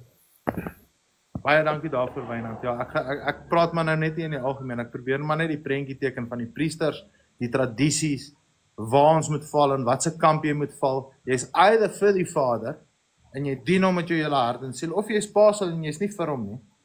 Jy kan nie daar instap en sê ja, maar ek wil dit doen, maar daai ook nie. Of verstaan jy? Dit is jy dien die Vader mos met jou hele hart en siel. Dit beteken met jou hele hart en siel beteken dis jou begeerte bo alles. Bo jou rugby op Saterdag, mense, bo al jou aktiwiteite, bo enigiets dien jy die Vader. Jy sit jouself nie eerste nie, maar jy sit die ander eerste. Jy dien die Vader. Daar's menigste voorbeelde. Hierdie een vriend van my op die live wat hier sit, ou Wynand Bekes, ou Job wat hier sit. Hierdie man bedien met sy hele hart en met sy hele siel. Stap by sy huis en 20 mense nou. Hy gaan vir jou kos uithaal, hy gaan kook en hy gaan jou bedien. Want sy begeerte is om die Vader te doen. Hy doen dit nie omdat hy nou self-righteous is soos die mense sê nie. Dis die righteousness van die Vader. Dis nie, mense sê wel dis self-righteous as jy die wet hou. Nee. Die Vader het die wet gegee. Die wet is nie van mense af nie. Dit is die Vader se righteousness is om die wet te hou. So dis nie self-righteous nie. Self-righteousness of filthy rags is jou werke. Jy is veronderstel om die werke te doen van die Vader wat hy gegee het. Nie jou hartsbegeerte nie, maar syne. Hoe kan ons mense nie so gehoorsaam wees nie? Hoe kan ons mense dink dat dit is verkeerd om die Vader te dien? Hulle is so baie keer 'n maklike verskoning. Die eerste ding wat mense vir my sal sê is, maar doen julle offers? My vraag is, die wat julle Christene vandag sien as Jode, en julle kyk op daar na Israel, en julle sê, maar daai is Vader se volk, hoekom doen hulle nie offers nie? Waarvoor wag hulle? Is daar kondisies wat in plek moet wees voor hulle dit kan doen? So dis gepos. Selfs die wat hulle self voorgee as Israel, pos sekere van die wette, want daar's kondisies wat moet bestaan. So, dis net die punt wat ek wil maak is, nie al die wette kan gevolg word deur almal nie, want daar is kondisies. Daar is kondisies vir offers, jy kort 'n tempel en 'n priester en so aan, voor daai offers gedoen kan word. So daar's 'n kondisie wat moet bestaan, so jy pause dit. Dis nie dat jy ongehoorsaam is nie, jy sit dit op hold, anders word jy ongehoorsaam, as jy dit wil doen op jou eie manier. As jy nie 'n vrou is nie, is daar sekere kondisies aan die wet wat jy nie kan volg nie. As jy 'n vrou is, maar 'n man kan dit nie volg nie, want hy's 'n man en hy het nie daai kondisies nie. En so is daar baie voorbeelde van die wet of instruksies wat nie op toepassing is van jou nie, weens die kondisies van daardie wet. Presies. You either serve righteousness or unrighteousness. You become a servant to the master who you obey. One unto righteousness. What is Yahweh's righteousness? Either serve Yahweh or unrighteousness. Dit is maar waar die lyn getrek word. Dis hoekom by die vrug of by die gees van 'n persoon moet jy hom toets. Daar's hoekom daar staan, toets elke gees. Kyk of die gees uit Vader uit is. Wil daai gees, as die mens praat en jy sê, is jy gehoorsaam aan die Vader, hy sê ja, onderhou jy sy wette, insetting en verorderinge, en hy sê ja, onderhou jy sy sabbate, dan toets jy mos nou die gees, wat kom daar uit sy mond uit, wat getuig hy? Is hy gehoorsaam, of sê die ou, nee, daai goed aan die kruis vasgenaal, nee, om die wet te hou is 'n vloek. Hy sê alles wat teenoorgestelde is. Hy doen wragtig wat Jesaja geprofeteer het. Hy vat die donker vir lig en lig vir donker. Dit wat goed is nou kwaad, en dit wat kwaad is nou goed volgens hom. Dis nou right om 'n gay en 'n lesbien te wees. Dis right om die Vader se woord te verwerp, waar die regte is die woorde van die Vader aanhang, soos geprofeteer is, tot die dag van die einde toe, gaan ons hierdie wet in die profete aanhang. En eers in die laaste dae gaan ons terugkeer met ons hele hart en siel en die Vader soek, en hy gaan dan sy seun stuur om te kom heers oor die 12 stamme van Israel. Eers dan gebeur dit, maar die ontwaking moet eers plaasvind. Ontwaak van wat? Jy ontwaak van wetteloosheid. Bekeer van wat? Jy bekeer van wetteloosheid. Jy bekeer van jou sonde. Jou sonde is wetteloosheid. Want wetsverbreking is verbreking van die wet. So wat bekeer ons toe? Bekeer ons terug na wetteloosheid toe? Waarvan bekeer jy? Wat het jy verkeerd gedoen? Nee, ek het gesteel. Mag jy steel? Nee, waar staan dit? In die wet. So onderhou jy die wet? Ja, jy bekeer terug tot die Vader se wil. Dis hoe logies hierdie dinge is, maar omdat ons gesê het, ek is insluitend, moenie dink ek is uitgesluit hier nie. Ek was ook net so mislei. Ons het vir my en vir julle gesê was, nee, weet jy wat, dis alright. Jy kan maar wetteloos lewe, die wet is teen die kruis vasgenaal, al daai dinge. Al die mense wat die Nuwe Testament lees, sonder om die grondslag van die Nuwe Testament te lees, die Ou Testament, verdraai daai dinge, want hulle het nie 'n klou wat daar aangaan nie. Maar gaan lees nou die boek van bladsy 1 af, al die pad tot die einde, dan sien jy, okay, een storielyn, een Vader, een wet wat vir ewig sal staan. Nou verstaan ek die Nuwe Testament. Nou weet ek hoekom die Messia gekom het. Nou weet ek waar die profete geprofeteer het. Nou weet ek dat nog nie alles in vervulling gekom het nie. So waarvan moet ons onsself bekeer? Van die sonde? Want wetsverbreking is sonde. So jy bekeer jouself van wetsverbreking af. En jy keer terug na die Vader en jy loop in sy weë en wandel in sy weë. Anders, waarvoor bekeer jy jouself? Jy vir my sê, nee, daar's nie meer wet nie, wet is aan die kruis vasgenaal. Waarvan bekeer jy? Het jy gesteel? Dan gaan jy sê, ja, so moet jy bekeer en jy sê, ja, dan sê ek, maar dan bekeer jy ons nou terug na die Vader en hou sy wet. of is om te steel nie meer sonde nie? Jou logika is besig, hierdie doktrine wat jy bring na die mense toe, Baalpriesters, het soveel gate in, dat as ek gate daarin gooi, kan ek nie vinnig genoeg die water ingooi om hom vol te maak nie, hy lek so baie. Ja. Jy is veronderstel om daai wessel te bring, en as iemand hom wil toets en water in hom gooi, mag daar nie 'n lekkie wees nie, mag nie eens 'n druppel uit hom uitkom nie, want die Vader se woord kontradikt homself nie. Altyd dieselfde. Boodskap is altyd dieselfde. En weet jy, daar is so mooi dinge, want sodra jy gehoorsaam word, nee, en jy bekeer jouself terug, dan word dinge in die skrif vir jou gewys. So as iemand, ons praat nou weer van die offers, nee, as iemand sê, doen nie die offers, dan weet jy in jou hart, jy doen die offers, maar as hy wetteloos is, gaan hy nie verstaan wat jy vir hom sê nie. Maar as jy wetteloos, of die wet gehoorsaam is, word hierdie verborgenhede vir jou gewys. En dan gaan lees ons Hosea 14 vers 2. Neem woorde met julle en bekeer julle tot Jahwe, want wat Jason nou vir julle gesê het, sê vir hom, vergewe tog ons skuld en neem die goeie aan, ons sal dan met ons lippe die offers van bulle bring, né? En dit beteken dan jou gebed sal Vader hoor, want hy gaan nie jou gebed hoor as jy wetteloos is nie, hy gaan hy wegdraai van jou af, hy gaan jou verwerp, soos jy hom verwerp en sy instruksies verwerp. Maar wanneer jy bekeer het en teruggedraai het, hom gaan jou gebede soos bulle lippe of offers op jou lippe wees, né? Hebreërs 13 vers 15, laat ons deur hom altyd aan Jahwe 'n lofoffer bring. Dit is die vrug van die lippe wat sy naam bely, sy karakter, sy autoriteit, daai gehoorsaamheid. Dit is vir hom mooi. Hy vereis gehoorsaamheid bo alles. Is waar wat ek sê, Jason? 100%. Om die naam van die Vader te bely is nie net om sy naam te ken nie. Sy naam heg 'n autoriteit en 'n eienskap by. Dis soos om te sê, byvoorbeeld as ek myself moet gebruik en mense wat my ken, ek weet baie ken my nie, maar mense wat my nou ken, soos Wynand ken my. En iemand sê vir Wynand, Jason daar van Nelspruit, by my naam word geheg, hy boer met Max, hy boer met narkies, hy boer met seelemoene, hy hou van jag. Daai eienskappe, karaktereienskappe word aan my naam geheg. Daai selfde autoriteit kom met die naam van die Vader. Nie net dat jy sy naam moet ken en wat sy naam is nie. Sy naam is nie God en Here en daai goed nie. Maar nie net dit nie. Saam die naam word daai karaktereienskappe gegee.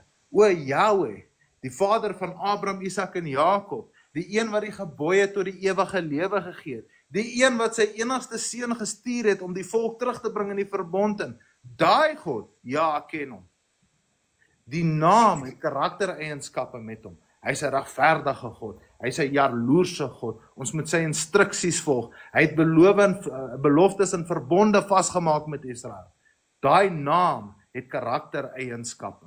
So iemand wat in die naam van Vader kom, dra nie net die naam as 'n titel nie, hy dra die eienskappe van die naam. Byvoorbeeld, toe die Messias sê, ek kom in die naam van my Vader, dan kom hy nie net omdat dit Yeshua is, Yahweh, Yeshua, dis nie net dit nie.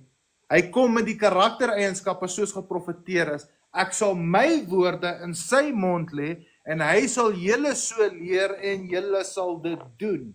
Daai karaktereienskappe is in hom. Die woord, die Torah, die karaktereienskappe van die Vader, word vlees. Hoe? Dit word vlees in sy seun wat hy gestuur het. Die karaktereienskappe is nou sigbaar. Dit is wat die beeld van God is. Dis die beeld van ons Vader. Wat is sy karaktereienskappe? Is hy regverdig of onregverdig? Wat maak hom regverdig of wat maak hom onregverdig? Die beeld is sy wet. Die wet is regverdig, perfek en volmaak. Daar's niks fout met die wet nie. Iemand wat daai karaktereienskappe het, kom in die naam van die Vader. Dis hoekom jy gaan lees van Jeremia wat sê, en die woord van die Vader het na my toe gekom. Dan kom die woord, en hulle gee vir Jeremia die woorde. Jeremia gaan na die volk toe en hy sê, ek kom in die naam van my Vader Jahwe. Hy het daai eienskappe, hy het die karakter van sy Vader. Hy dra dit as 'n speelbeeld.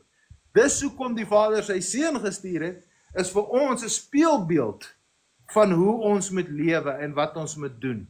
En as hy ons voorbeeld is, dan moet ons vir onsself die vraag vra. Wat het hy gedoen? Het hy die wet gehou? Het hy die wet verbreek? Het hy die Sabbat gehou? Het hy die Sabbat verbreek? Wat het hy gedoen? En dit wat hy gedoen het, is waarna ons toe moet strewe. Dis hoekom die skrifte meer as 11 keer in die Nuwe Testament sê, hy is ons voorbeeld, hy is ons leidsman, hy is ons herder, ons moet hom volg, ons moet in sy voetstappe loop. So as hy ons voorbeeld is, moet ons hom volg. Hy is ons doel, hy gee vir ons die manier om die Torah uit te leef, sonder die doktrines van die Fariseërs, wat die tradisies van mense by het. Van daai tradisies begin nie net in die Nuwe Testament nie.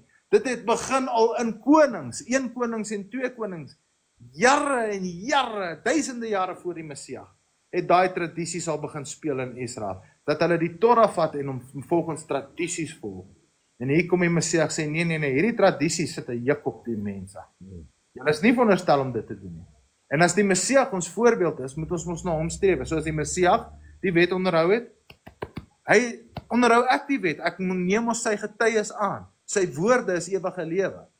As hy die wet onderhou ek hom, as hy die Sabbat onderhou ek hom. As hy regverdig geoordeel het, gaan ek regverdig oordeel. Of het Paulus jou God geword, want jy verdraai hom? Dis dieselfde wat ons nou gelees het in Openbaring. Die draak gaan teen die wat die beeld van Vader en die Messias dra. Met ander woorde, die karaktereienskappe het, die gebooie onderhou, die wat gehoorsaam is aan daardie wette, want dis so hulle erken gaan word. Hulle gaan erken word deur hulle lewenstyl, deur dit wat hulle doen, en dit is gehoorsaam te wees aan die gebooie van Vader. En gehoorsaam te wees aan die gebooie van Vader is om die getuienis van die Seun aan te neem. Wat is sy getuienis? Ons lees daarvan in Johannes 6 en Johannes 5. Meester, hy sê vir sy 12 apostels, wil julle my ook verlaat? Dan sê Petrus, nee, nie so nie, meester, want jy het die woorde van die ewige lewe. Tot die ewige lewe. Dit is sy getuie, jy moet sy woorde aanneem, dit is jou getuienis, dis hoekom hy genoem word, the trustworthy witness. Hy is vertroubaar in sy getuienis, neem dit aan. En dit is daai lewe, as hulle vir hom sê, hy het die woorde van die lewe, dan ken hulle ons Deuteronomium 28 en Deuteronomium 30. Dan weet hulle ons wat is die definisie van lewe. Hou my gebooie en jy sal lewe. Moenie my gebooie hou nie en jy val onder die vloek. I hold before you this day blessing and a curse, good and evil. Either is it good obedience to the law or evil disobedience to the law. Halleluja. Halleluja. As jy Deuteronomium 28 en Deuteronomium 30 ken, dan baie van wat geskryf word in Paulus vir jou duidelik wees, veral as jy Galasiërs gaan lees. Ek het 'n video hier op TikTok daarvan, dit word genoem the curse of the law. Gaan kyk, daar's baie references daar, is baie eenvoudig. Maar dit is net eenvoudig vir die, van die Messias sê, soos jy regtig nou nog gesê het, nie almal verstaan hom nie, van die Messias het gesê, my skape hoor my stem. Ja. Menend sy skape hoor sy stem. Die Messias is van geskryf van die begin tot die einde in die Bybel. Waar sy stem, jy hoor dit, hy het getuienis kom gee vir Israel, hy het verbonde gesluit met hulle. As jy sy stem hoor, ken jy die wet, want hy is regverdig. Die Vader stuur hom om regverdigheid te gee. Hy het verbonde gesluit. Hy word genoem the messenger of the covenant. En volgens die Nuwe Testament was alle verbonde vir ons gegee deur engele. Hulle is die middelaars tussen ons en die Vader gewees. En hy word genoem the messenger of the covenant of the angel of the covenant, wat ook al jy dit kom noem. Jy kan toemaak, ja. So dis baie eenvoudig. En ons is net veronderstel om gehoorsaam te wees en te glo dit wat geskryf staan, maar ongelukkig sê die mense, nee, ek glo, dan sê jy, glo jy Matteus? Glo jy Markus, Lukas? Dan wil hulle stry, dan maar Paulus, Jesus, hulle Paulus kan verdraai, dan glo hulle alles. Teendeel, dan gaan lees jy van wat sê die hoofapostel daar sê, en dan gaan lees jy die waarskuwing wat hy gee oor Paulus, dat hulle, die Paulus kom met die kennis wat die Vader aan hom gegee is, en hy moeilik is in sommige van sy goed is om te verstaan, En dat die mense wat die skrifte nie verstaan nie, dit sal verdraai tot hulle eie verderf tot wetteloosheid, net soos hulle al die ander skrifte maak. Verdraai hulle Paulus se briewe en al die ander skrifte. Daai een waarskuwing wat daar is, kyk hulle heeltemal mis. Daai waarskuwing, daai hele ding van Paulus, ons verstaan, dit is veronderstel om te wees. Matteus, Markus, Lukas, Johannes, dan daai waarskuwing van Paulus. Voor jy nog Paulus se briewe lees, dan weet jy mos, okay, die volgende briewe van Paulus wat ek nou gaan lees, volgens die hoofapostel, sê is moeilik om te verstaan, en ek moet pas op dat ek dit nie verdraai tot wetteloosheid vir my eie verderf nie. So kom ek lees dit nou met verstand.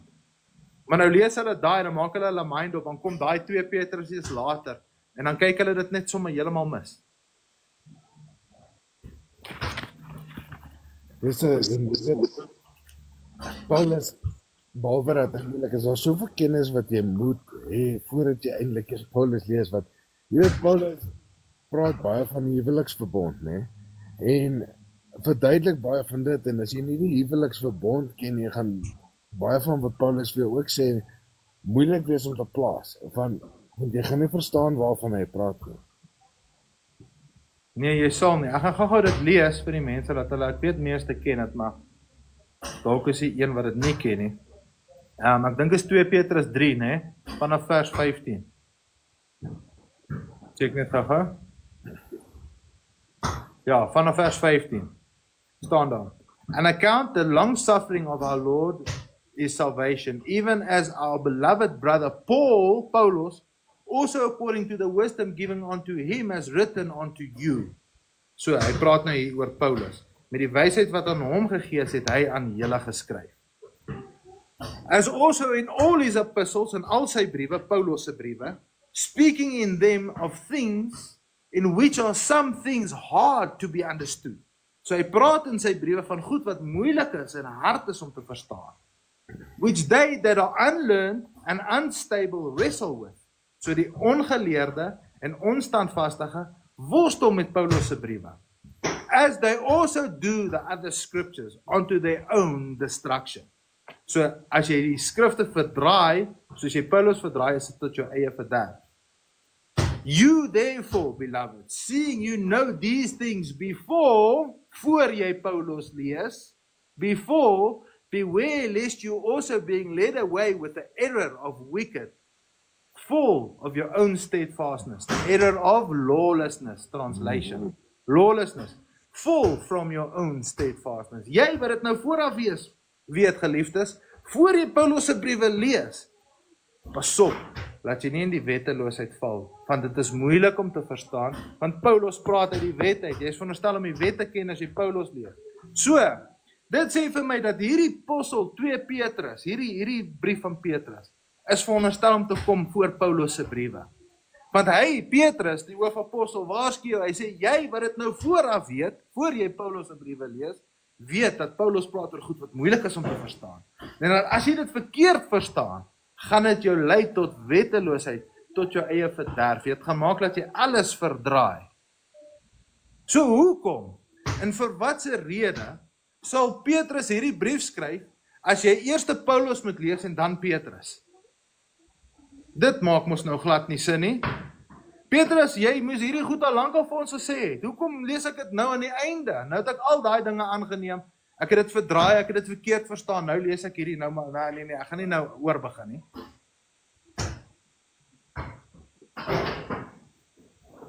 Halleluja. Ja, die wat oor het hoor, dis hoe die Messias het sê, nee. Want hy weet nie almal gaan verstaan nie, nie almal gaan ondersoek en doen nie, of die gaan hulle eie opinies aanvaar bo dit wat daar geskrywe staan. En daarom gaan net die skape wat sy stem kan hoor. So dit is nie vir almal nie. En ek en Jason blaas net basyn. Dis vir julle om te gaan soek wat in die skrifte staan. Dis vir julle om te besluit en self ondersoek. Dis jou wil wat jy gaan volg, wie wil van jou Vader.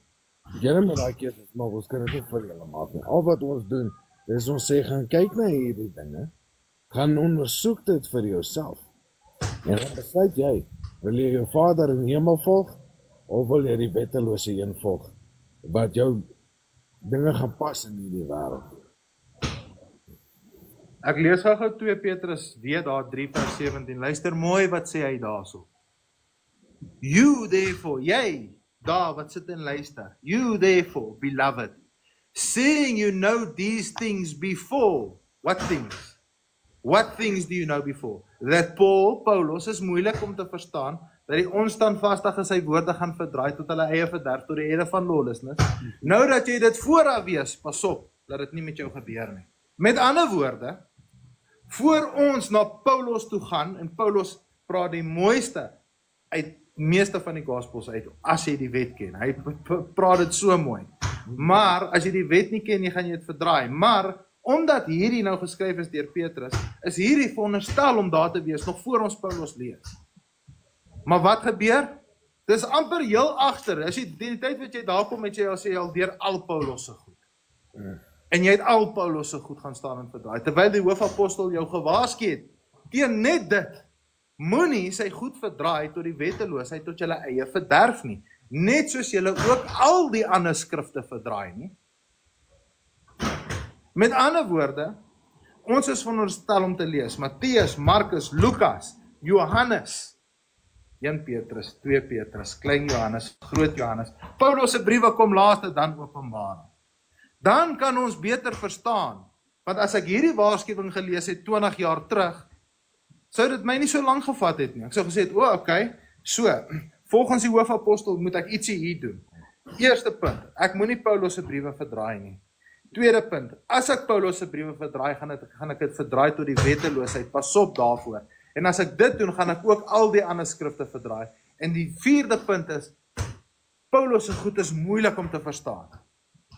So, ek moet met 'n oop kopie inkom en ek moet mooi. Hoekom is dit moeilik om te verstaan? Want Paulus se briewe is briewe aan gemeentes. Wat het in daai gemeentes gebeur? Ons weet nie presies nie.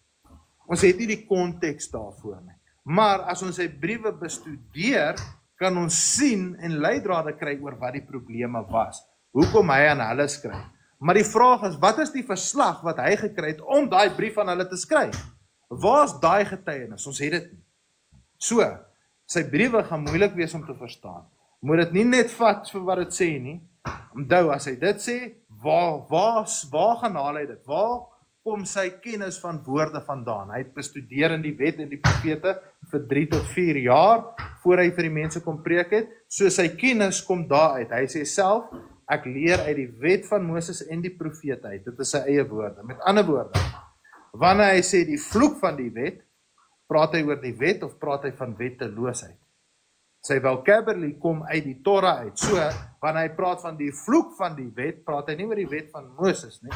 Hy praat oor die verbreeking van die wet van Moses. Hy praat van hierdie Deuteronomium wat sê, ek hou vandag vir jou voor die lewe en die dood.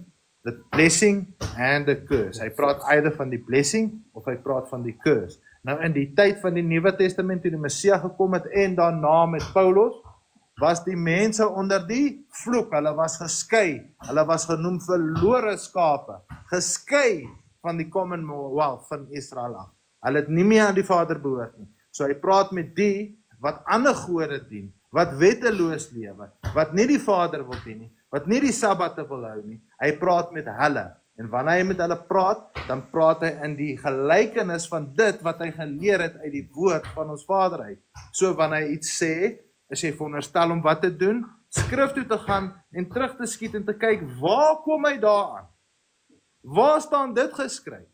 Want as hy dit verkeerd sê, dan sou hulle hom skuldig bevind het, toe hulle hom voor die sinagoge gebring het, en hom beskuldig het dat hy ander mense geleer om Moses se wet te verbreek, dan sou hy skuldig bevind gewees het. Maar hy was onskuldig bevind, want toe hulle sy woorde terugskiet Torah toe sien hulle dit staan daar. En as dit nie daar gestaan het nie, sou iets gebeur het met hom. Maar hy was onskuldig bevind. Hens, hy moes sy hare skeer en vir ander betaal om hulle hare te skeer en vir hulle offers gaan staan en betaal het. So, hy het nie geleer teen dit wat in die Torah staan nie. Die mense het hom net misverstaan, want die mense waarvoor hy geleer het nie die Torah geken of gehou nie. Hulle was onstandvastig en onbekend met die wee of die wil van die Vader. Hulle was genoem verlore. Verlore van wat? Van hulle God en hulle Skepper. Verlore nie meer in sy beeld geloop nie, nie meer sy verorderinge gehou nie, gedoen wat die ander volke gedoen het, gehoreer, al die dinge gedoen. Hulle het die Vader nie geken nie. So wanneer Paulus met hulle praat hy met hulle met dit, in die opsig dat hulle die Vader moet ken. Hulle was as Gentiles gesien. Ja, Gentile. So, dis hoekom Petrus ook daarvan skryf, dat die Gentiles vind dit vreemd om die kinders van die Vader te sien in gehoorsaamheid loop.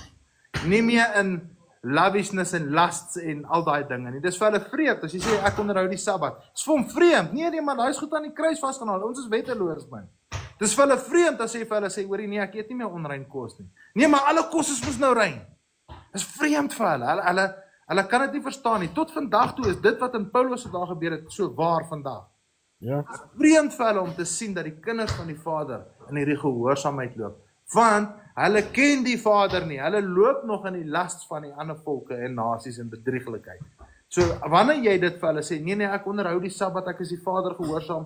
Ek eet nie onrein kosse nie. My Vader kom eerste, ek dien hom. Dis vir hulle baie vreemd. Dis hoekom hulle sal sê, maar niemand kan die wet hou nie.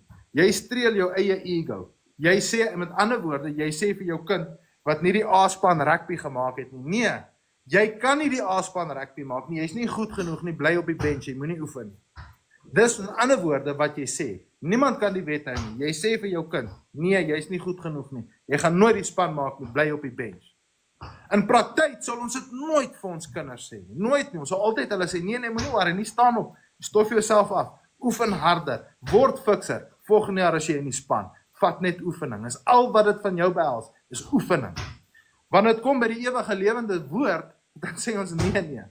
In praktyk sal ons dit nooit vir ons kinders sê nie, maar by die ewige lewe is dit ons redenasie. Nee, niemand kan dit doen nie. Bly op die bench, jy is nooit goed genoeg nie. Amen, jy is boos. Jy is van die Satan homself as jy so redeneer. Die skrif roep jou tot bekering. Die skrif sê vir jou, oefen jouself daarin. Die skrif sê, exercise yourself to godliness. Die skrif sê, your light must shine brighter and brighter onto the perfect day. Dit beteken, jy moet oefen om hy lig te laat skyn, helderder en helderder, elke dag. Maar in praktyk, sal ons dit nooit doen nie. Ons sal nooit vir ons kinders, nie een keer vir ons kinders sê, jy is nie goed genoeg nie. Nee, jy kan nie die span maak nie, dis te moeilik vir jou, jy is te klein, jy is te dit. Ons sal dit nooit doen nie, net 'n evil pa sal dit doen. Maar met die ewige lewe, nee, jy is nie goed genoeg nie, bly op die bench, jy gaan nie span maak nie. Jy hoef nie eens te try nie, niemand kon dit doen nie, terwyl die skrifte die teenoorgestelde sê. Ek meen die redenasie is so onderste bo en agterste voor, dat dit 'n knop in jou maag maak vir ons mense. Dis tog ons mense, dis ons volk, wat so verlore is. En so redeneer. In realiteit, in praktyk in sy lewe sal hy nooit daai gamble vat. Hy sal nooit daai bet maak nie. Hy sal nooit daai redenasie gee nie. Tot dit kom dat jy nou wragtige hartsbesnydings moet hê in die Vader se weë loop. O nee. Dan is daai skaal so onewig dat hy kan nie equally yoke wees nie. En Yahweh sê, I hate an unbalanced scale. Hy hou nie van daai what is good for the goose is good for the gander. Dit is hoe dit werk. As dit vir daai en goed is dit vir daai en ook goed. Jy kan nie nou partial wees daar nie. Maar ons mense sê nee. Dis hoekom my priesterdom van die Levite weggeneem is. Baie hartseer. Ja, en die mense sal aanhou met hulle dinge. Ek meen, aan die einde van die dag is mooi daaraan dink. In Romeine 6 vers 14 is daar 'n Christen wat by Paulus is en hom sê, jy hoef nie meer die wet te volg nie, jy is nou onder genade. Nou lees jy vers 15, nou sê Paulus, nou wat beteken dit? Ek kan nou maar sondig, want ek sê my onder die wet nou sonder genade. Hy sê vir hom, stellig nie. Met ander woorde, iemand maak 'n stelling aan hom, wat sê, jy hoef die wet te volg nie, en hy maak daai stelling reg deur te sê, jy moet die wet volg. Hy sê in Romeine 7 vers 1, hy praat met die wat geleerd is in die wet. Met ander woorde wat die wet reeds ken. So as jy nie die wet ken nie, moenie eers verder lees nie, want Paulus praat nou met jou nie. Jy gaan nie verstaan wat daar staan. Jy weet, genade word gegee aan die wat gehoorsaam is. Jy het geen genade in jou lewe nodig as jy nie gehoorsaam is nie. Want genade word gegee vir iets wat jy verkeerd gedoen het. En wat is die standaard van reg en verkeerd? Die Vader se wet. Wat het jy verkeerd gedoen? Ek het gesteel. Okay, is steel verbreeking van die wet? Ja, dit staan in die wet. Met ander woorde, ek soek genade omdat ek die wet gebreek het. Maar as daar nie 'n wet is nie, is genade nie nodig nie. Genade het geen doel sonder 'n wet. Want waarvoor soek jy genade as daar niks is om genade oor te kry nie? Met ander woorde, as ek steel en dis nie 'n sonde nie, hoekom vra ek vir genade? Dis daai goed waaroor Paulus praat. Julle is veronderstel om daai goed te weet, dit staan vir ons in die Torah geskryf. Dis daai klein goedjies waaroor Paulus preek en praat. En vir jou sê dat party mense word 'n wet tot hulle self. Met ander woorde, die instruksies in sy hart gelê, hy moet leer om dit te volg. Maar genade, niemand het ooit genade nodig as daar niks was om te verbreek nie. Met ander woorde, jy het nie die genade van die Vader nodig as hy sy seun gestuur het. As jy nie die wet verbreek het, of jou voorouers nie die wet gebreek het nie, of die bloed van die Messias gaan niks vir jou doen as jy nie die wet verbreek het nie. Want waarvan gaan jy jouself bekeer? As daar nie 'n wet is nie, wat bekeer jy van? Dan gaan jy vir my sê sonde. Dan gaan ek sê, wat is sonde? Dan gaan jy vir my sê, wel, dit en dit. Nee, volgens die skrif, wat is sonde? Verbreeking van die wet. So waarvoor het jy genade nodig? Omdat jy foute maak en die wet nog nie reg hou nie, jou liggie moet helderder skyn elke dag, jy moet jouself oefen daarvoor het jy genade nodig. Jy gaan nie op dag 1, omdat jy ontwaak en die Vader wil dien, alles ken nie, alles doen nie, alles weet nie. Die Vader leer jou, dit word genoem sanctification. Hy leer jou, dis 'n skoonmaakproses. Hy leer jou wat hy lief het en wat hy haat. Dan begin jy besef, okay, dis regverdig, ek wil ook lief hê wat die Vader lief het. Of dis onregverdig, ek wil ook haat wat die Vader haat.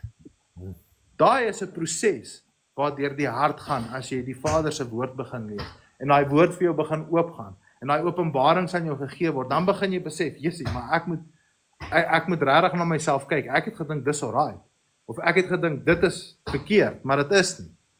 Verstaan jy? Soos byvoorbeeld, ek het vir 'n lang tyd voor ek waarheid toe gekom het, so skuldig gevoel, want ek was nog, jy kan maar dit noem in die kerk, nie eintlik nie, ek het die kerk nog altyd ongemaklik gevind oor die ouens wat preek, maar hulle het altyd gepreek, soos ek na troue toe gaan ons by kerk, of so ietsie, of iemand se kind word gedoop of ingeseën, praat hulle oor drank, en ek het altyd so skuldig gevoel, van yes, ek is 'n boer, na 'n lang warm Sondag, het ek 'n lekker brandewyn geniet, dan gaan ek kerk toe en sê ek mag nie, en dink ek, yes, nou Sondag ek weer, wat doen ek? Dan lees ek die skrif en sê ek, nee, maar jy moet jou drank geniet. Daar's niks fout met drank nie. Inteendeel, Paulus sê vir die een man, gaan drink 'n bietjie wyn vir jou maag, sodat dit jou maag gesond maak. Al hierdie goed oor drank dis reg, is goed om drank te drink. Is nie goed om 'n dronkaard te wees nie. Is nie goed om jouself in kroeg te gaan verhit tot laat nag terwyl jou vrou en kinders by die huis is nie. Maar kan jy op die Sabbat by die huis sit en 'n lekker wyntjie drink saam met jou familie? Natuurlik. Selfs van die feeste van die Vader vereis drank. Nou het ek myself so skuldig gemaak en so skuldig gevoel oor jare, omdat ek net 'n brandewyntjie drink as ek by die huis kom. Meanwhile, het dit niks met die skrif te doen nie. Sê ek drank is goed en jy moet drink? Nee, sê wat ek sê is, daar's niks verkeerd daarmee nie, moenie 'n dronkaard wees nie. Moenie rondsleier nie, moenie jouself verhit daarin, moenie vergeet wat jy doen nie.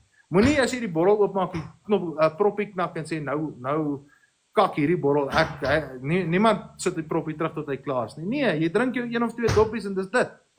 Jy geniet jouself mos, jy word vrolik, jy drink drank en word vrolik. Daar staan nie drink drank en word mislik en slaan jou vrou en vloek jou kinders nie. Drink drank en word vrolik, verhit jouself in vrolikheid. Maar vir soveel jare dink ek, voor ek my waarheid gekom het, jessie man, sit ek in die kerk en maak hulle my so skuldig voel. Nee, ek kan nie nou hier so sit nie, want ek het nou in die week, 3 dae in die week, as ek by die huis gekom het, brandewyn gedrink, nou sit ek hier in die kerk en nou sing ek Kumbaya. Meanwhile het dit niks met die Vader te doen nie. Waarvoor het jy my skuldig laat voel, Baalpriester? Vir wat? Wat was jou doel? Meanwhile is die priester wat het vir my sê, so dik, hy kan skaars by die trappe oploop, en brassery is ook 'n sonde. Jy mag ook nie dik en vet wees nie, jy moet na jou lyf kyk. Nou kom preek hy vir my oor drank. Daai skale balance nie in my kop nie, dit kan nooit balance nie. Dieselfde ou wat vir my sê, jy mag nie drink nie, is so dik, Hy verdelg homself so in die geld en die tiendes van ander met sy brassery. Meanwhile, na die kerk, by die dam is daar 'n kerkvis vandag. Hier sit hy met sy kas Black Label, heeldag en drink Black Label. Maar hy het net eergister vir my gesê, ek mag nie drank drink nie. Mense, as julle nie die hipokrasie en hierdie dinge kan raak sien nie, kan ek jou redenasie nie regmaak nie. Luister mooi wat ek hierso sê. The heart of a fool is to the left, liberaal. But the heart of a wise man is to the right, jou regsis. Jy is either voluit vir die Vader, of jy is 'n liberaal, of jy sit op die grens.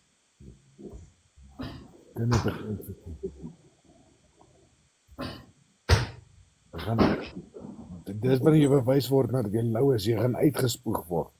Dis as jy op die grens sit. Jy is of links of wees regs. As jy wil links wees, gaan, wees links. Maar as jy vir die Vader wil wees, gaan jy regs wees. En, jy weet, hulle het nie sondes nie, so hulle maak hulle eie sondes op.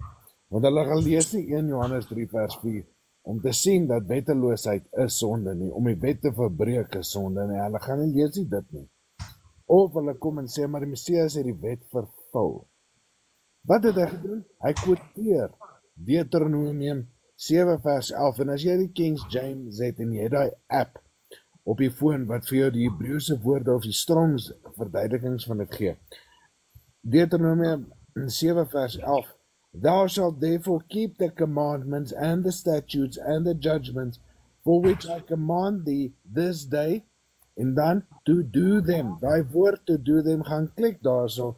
Die Hebreëse woord is lazu azotam, en dit kom van die woord asa af, om te vervul. So waar die Messias sê, hy het gekom om die wet te vervul, praat hy van Deuteronomium 7 vers 11, Thou shalt therefore keep the commandments, the statutes and judgments, which I command thee this day, and do them. By to do them, is dieselfde woord asa, wat beteken om te doen of te vervul. So, weens gebrek aan kennis, is die mense alweer verstaan hulle nie wat daar staan nie. Die Messias quoteer in Matteus 5 vers 17, quoteer Deuteronomium 7 vers 11. Hy het hulle kom vervul, hy het hulle kom doen. Jy weet, mense sê jy moet bekeer, jy must repent. Dis wat ek die hele tyd vir mense probeer sê en uitwys is. Van wat? Jy moet nie net die woorde vir my gee, jy moet repent nie. Van wat moet ek repent?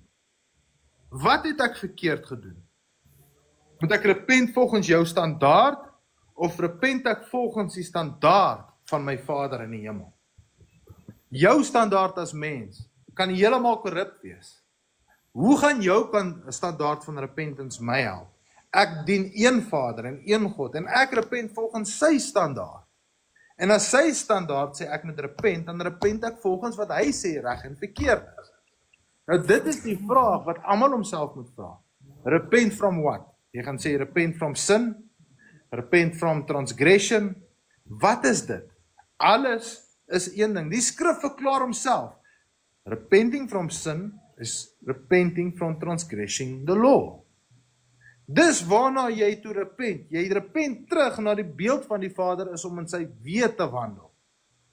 Nie om sy weë te breek nie, om daarin te wandel, daarin te lewe, daarin te strewe, jou te verlustig daarin, om die oogappel, soos koning Dawid genoem was en Israel genoem was, om die oogappel van jou skepper te word. Nou daai translation van oogappel, as jy in die Hebreërs te gaan, as dit nou in Afrikaans mooi kan probeer verduidelik is, as die Vader moes voor jou staan, en hy kyk vir jou in jou oë, dan sien hy homself in die refleksie van sy eie oë. Met ander woorde, hy sien sy beeld in jou. Dit is om die oogappel van die Vader te wees. Die reflection van die Vader is in jou. So jy repent na die reflection of na die beeld van die een wat jou geskape het. Hy het jou in sy beeld geskape. In sy gelykenis het hy jou geskape. Jy moet terugkeer na daai vorm toe, na daai beeld toe, na daai leiding toe, sodat wanneer die Vader eendag afsak, en jy in die Vader se oë kyk, dat jy die Vader in jou oë kan sien en hy homself in jou oë kan sien. Met ander woorde, die beeld van die Vader word volmaak in jou gemaak deur daai instruksie. Daai instruksie volgens alles in die Bybel is 'n seëning. Dis 'n blessing. Dit is righteous. Dit is good. Al die definisies in die skrifte sê vir ons die wet is daai dinge. Dis 'n blessing and is good and is righteous, is uprightness, it's just. Dit is die definisie van die wet van die Vader. Vir watter rede ook al, ons weet is omdat hulle Paulus se briewe verdraai, sê die mense nou vandag, dat nee, om die wet te hou is unrighteousness. Dis 'n curse. Dis nie 'n blessing. You have taken darkness for light and light for darkness. Die profesie word vandag in ons ore vervul. Soos ons hier sit en luister vandag, word daai goed in ons ore vervul. Hoor julle dit, mense? Wat 'n profesie word nou vervul? Hoor julle Deuteronomium 32? Hoor julle die lied van Moses?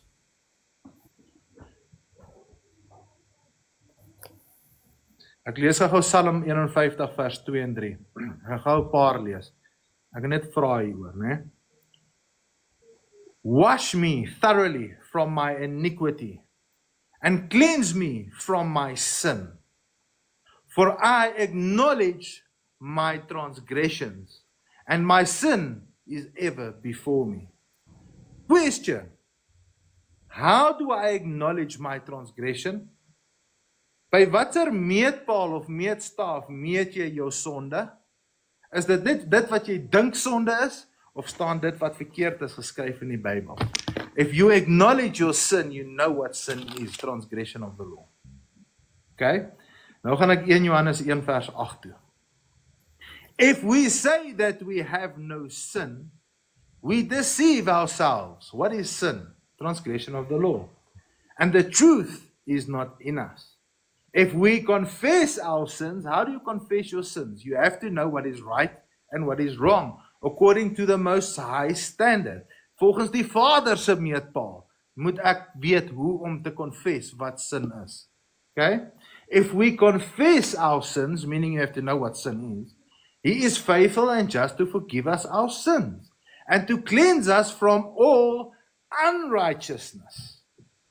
If we say we have not sinned, we make Him a liar and His word is not in us. Julle gaan die Vader 'n leenaar maak as jy sê jy het nie gesondig nie, want hy het gekom vir die verlore skape, die wat geskei is. Hulle is geskei omdat hulle gesondig het. Moenie jouself daarvoor deceive nie. Jesaja 5 vers 5 staan daar. Jesaja 5 vers 15, sorry. And the prayer of faith shall save the sick, and Yahweh shall raise him up. And if he have committed sins, they shall be forgiven him. Confess your faults to one another and pray one for another, that you may be healed. The effectual fervent prayer of righteous men avails much. How do you confess your sin? Hoe sê jy ek is 'n sondaar? Jy kan sê ek is 'n sondaar, Jason, dan gaan ek sê ja, stem saam, ons almal doen. Ons moenie sondig nie. Maar waar is die meetstaaf van hierdie sonde? Waar is die riglyn van wat is die sonde? Hoe weet ek wat het ek verkeerd gedoen? Volgens die Vader se meetstaaf en nie volgens die baalpriester in die kerk wat sê niks alkohol nie en dis 'n sonde. Daar's 'n meetstaaf daar. Ons moet dit meet aan daai meetstaaf. In Handelinge, kom ek kry dit gou. Daar's nog een in Handelinge. Ek dink is Handelinge 3. Byt gou vas. Handelinge 3. 15 19. Staan daar. Repent therefore. Question. Repent from what? And turn again. Turn from what? That your sins may be blotted out. What is sin? So that there may come times of refreshing from the presence of Yahweh. Refresh me from what? And that He may send Yeshua, His Son, who is ordained for you before, who heaven must receive until the times of the restoration of all things. The throne, the fallen house of David must be risen up again. daai verloreheid van Dawid moet gerefresh word. Die verbond van Dawid moet herstel word. Wat is die belofte aan Dawid dat iemand op sy troon kan sit? Kan iemand op Dawid se troon sit? Kan die gevalleheid van Dawid? Kan enige iemand op die troon van Dawid sit wat nie die wet hou nie? Dan word die troon weggevat van Dawid se geslag af. Maar dan sê die profesie, maar as iemand bekeer en weer die wet hou in die geslag van Dawid, dan kan hulle weer op die troon van Dawid sit. So wat gaan die Messias doen op die troon? Gaan hy die wet hou? Ja, anders word hy gediskwalifiseer om op die troon te sit. En gaan hy ander die wet leer? Ja, anders word hy gediskwalifiseer om op die troon te sit. Dit is wat die verbond is met Dawid. Solank iemand in jou geslag my weë wandel en in my verorderinge wandel, sal daar vir altyd iemand wees om op jou troon te sit, Dawid. Maar as hulle ongehoorsaam is aan my weë en my wet, dan sal ek hulle van die troon afhaal. Dit is die voorwaarde van op daai troon te sit. So wanneer het hierso sê, and that he may send Christ who was before ordained unto you, who heaven must receive until the times of the restoration of all things, the fallen out of David, the throne, which God spoke long ago by the mouth of his what? Holy prophets. Wat het hy gesê about the restoration of the fallen out of David? As long as some of you are obedient in the line of David, then you may sit on my throne. So hy gaan nie terugkom sonder 'n wet nie, anders diskwalifiseer dit hom om hier op die troon te sit, soos dit daar sê, as it has been spoken long time ago by the mouth of the prophets. Jy kan 'n profesie nie verander nie, Baalpriester. For Moses indeed said to the fathers, Yahweh our Elohim will raise up a prophet for you amongst our brothers like me. You shall listen to him and all the things whether I say unto you. It will be that every soul that will not listen to that prophet will be utterly destroyed from amongst the people. Wat gaan hy doen op die troon van Dawid? Gaan hy kom wetteloosheid bring? Gaan hy sê die wet is nou teen die kruis vasgehaal? Jy hoef maar net kom by ja, hande klap, ja en amen. Nee. Dit gaan hom diskwalifiseer. Dan mag hy volgens die profete van die woord van die Vader nie op die troon sit nie. Die voorwaarde is gehoorsaamheid aan die Vader om in sy weë en sy insettinge en sy verorderinge te wandel. Dan eers kan jy op die troon sit, Messias. So hy gaan nie terugkom en 'n ander Messias wees nie. Hy gaan nog steeds die een wees wat die wet verkondig. Maar luister mooi wat sê Handelinge 3:19. Repent therefore. Repent from what? Return again. Return again to who? Wie was geskei? Ons het aan die Vader beloof, ons voorvaders het aan die Vader beloof. Return again. So jy moet terugkeer na dieselfde Vader. En sy weë wandel. That your sins may be blotted out. What is sin? So that there may come times of refreshing from the presence of God. Refresh what? Refreshing of the covenant. It's a renewed covenant. It's being refreshed, meaning re-established. Reg deur die hele Torah word daar heeltyd 'n refreshing of a covenant gegee. Die wet verander nie, die covenant word net refresh, hy word weer herstel. In Nehemia word sê en ons maak weer 'n nuwe verbond met die Vader. Maar dis dieselfde wet, dieselfde God, dieselfde verbond. Dis nie vir hulle, want hulle was verstrooi in Nehemia na ander volke en lande toe. Nou kom hulle terug en die verbond word herstel. Selfde God, selfde wet, selfde voorwaardes, alles bly dieselfde. Maar dit word genoem 'n Nuwe Testament of 'n nuwe verbond. Jou Nuwe Testament is presies die hervorming van Nehemia. Die seun van die Vader kom en hy herstel die verbond wat ons gehad met ons God, sodat ons kan terugkom in sy belofte en om sy weë te wandel en sy wil te doen. Dis die refreshing of the covenant. 'n New Testament beteken nie alles is nou nuut nie. Jy is hernie in die beeld van die Vader en die beeld van die Vader is gehoorsaamheid aan sy insettinge en verordeninge.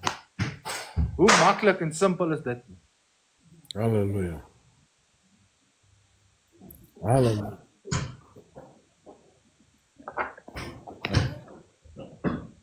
Jy weet, dit klink so eenvoudig, maar as mense wat vragies waarlik verstaan waarvan ons praat nie.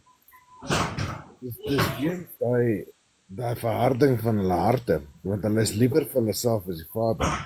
Dit is baie lekkerder vir hulle om 'n varkchoppie te eet en hulle inkopies op die Sabbat te gaan doen as om te luister. So daarom sal hulle nooit verstaan nie en hulle sal oorgegee word aan die leengees. Wat is die teenoorgestelde? Die gees van waarheid. Daar is net waarheid in die leuen. So as jy nie die waarheid glo wat in Psalm 119 met die wet vergelyk word nie, dan gaan jy die leuen glo wat wetteloosheid is.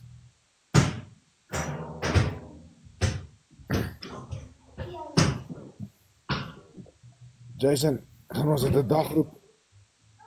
Ons kan Kwagga, as jy moeg is, no problem. Ja, so sal ons so stelselmatig langer en langer maak. No problem Kwagga. Dis reg, Boeta, dankie dat jy gejoin het vandag en dat jy alles met ons gedeel het. Waardeer dit verskriklik baie. Die grootste liefde en alle seëninge aan jou en lekker is Kwagga, geniet jou Sabbat, hoor. Jy ook en liefde op jou huis, né? En groete. Dankie Kwagga, gesels weer. Vir julle almal hier so in die comment section, liefde en groete by julle huis ook en lekker is vir die res van die Sabbat.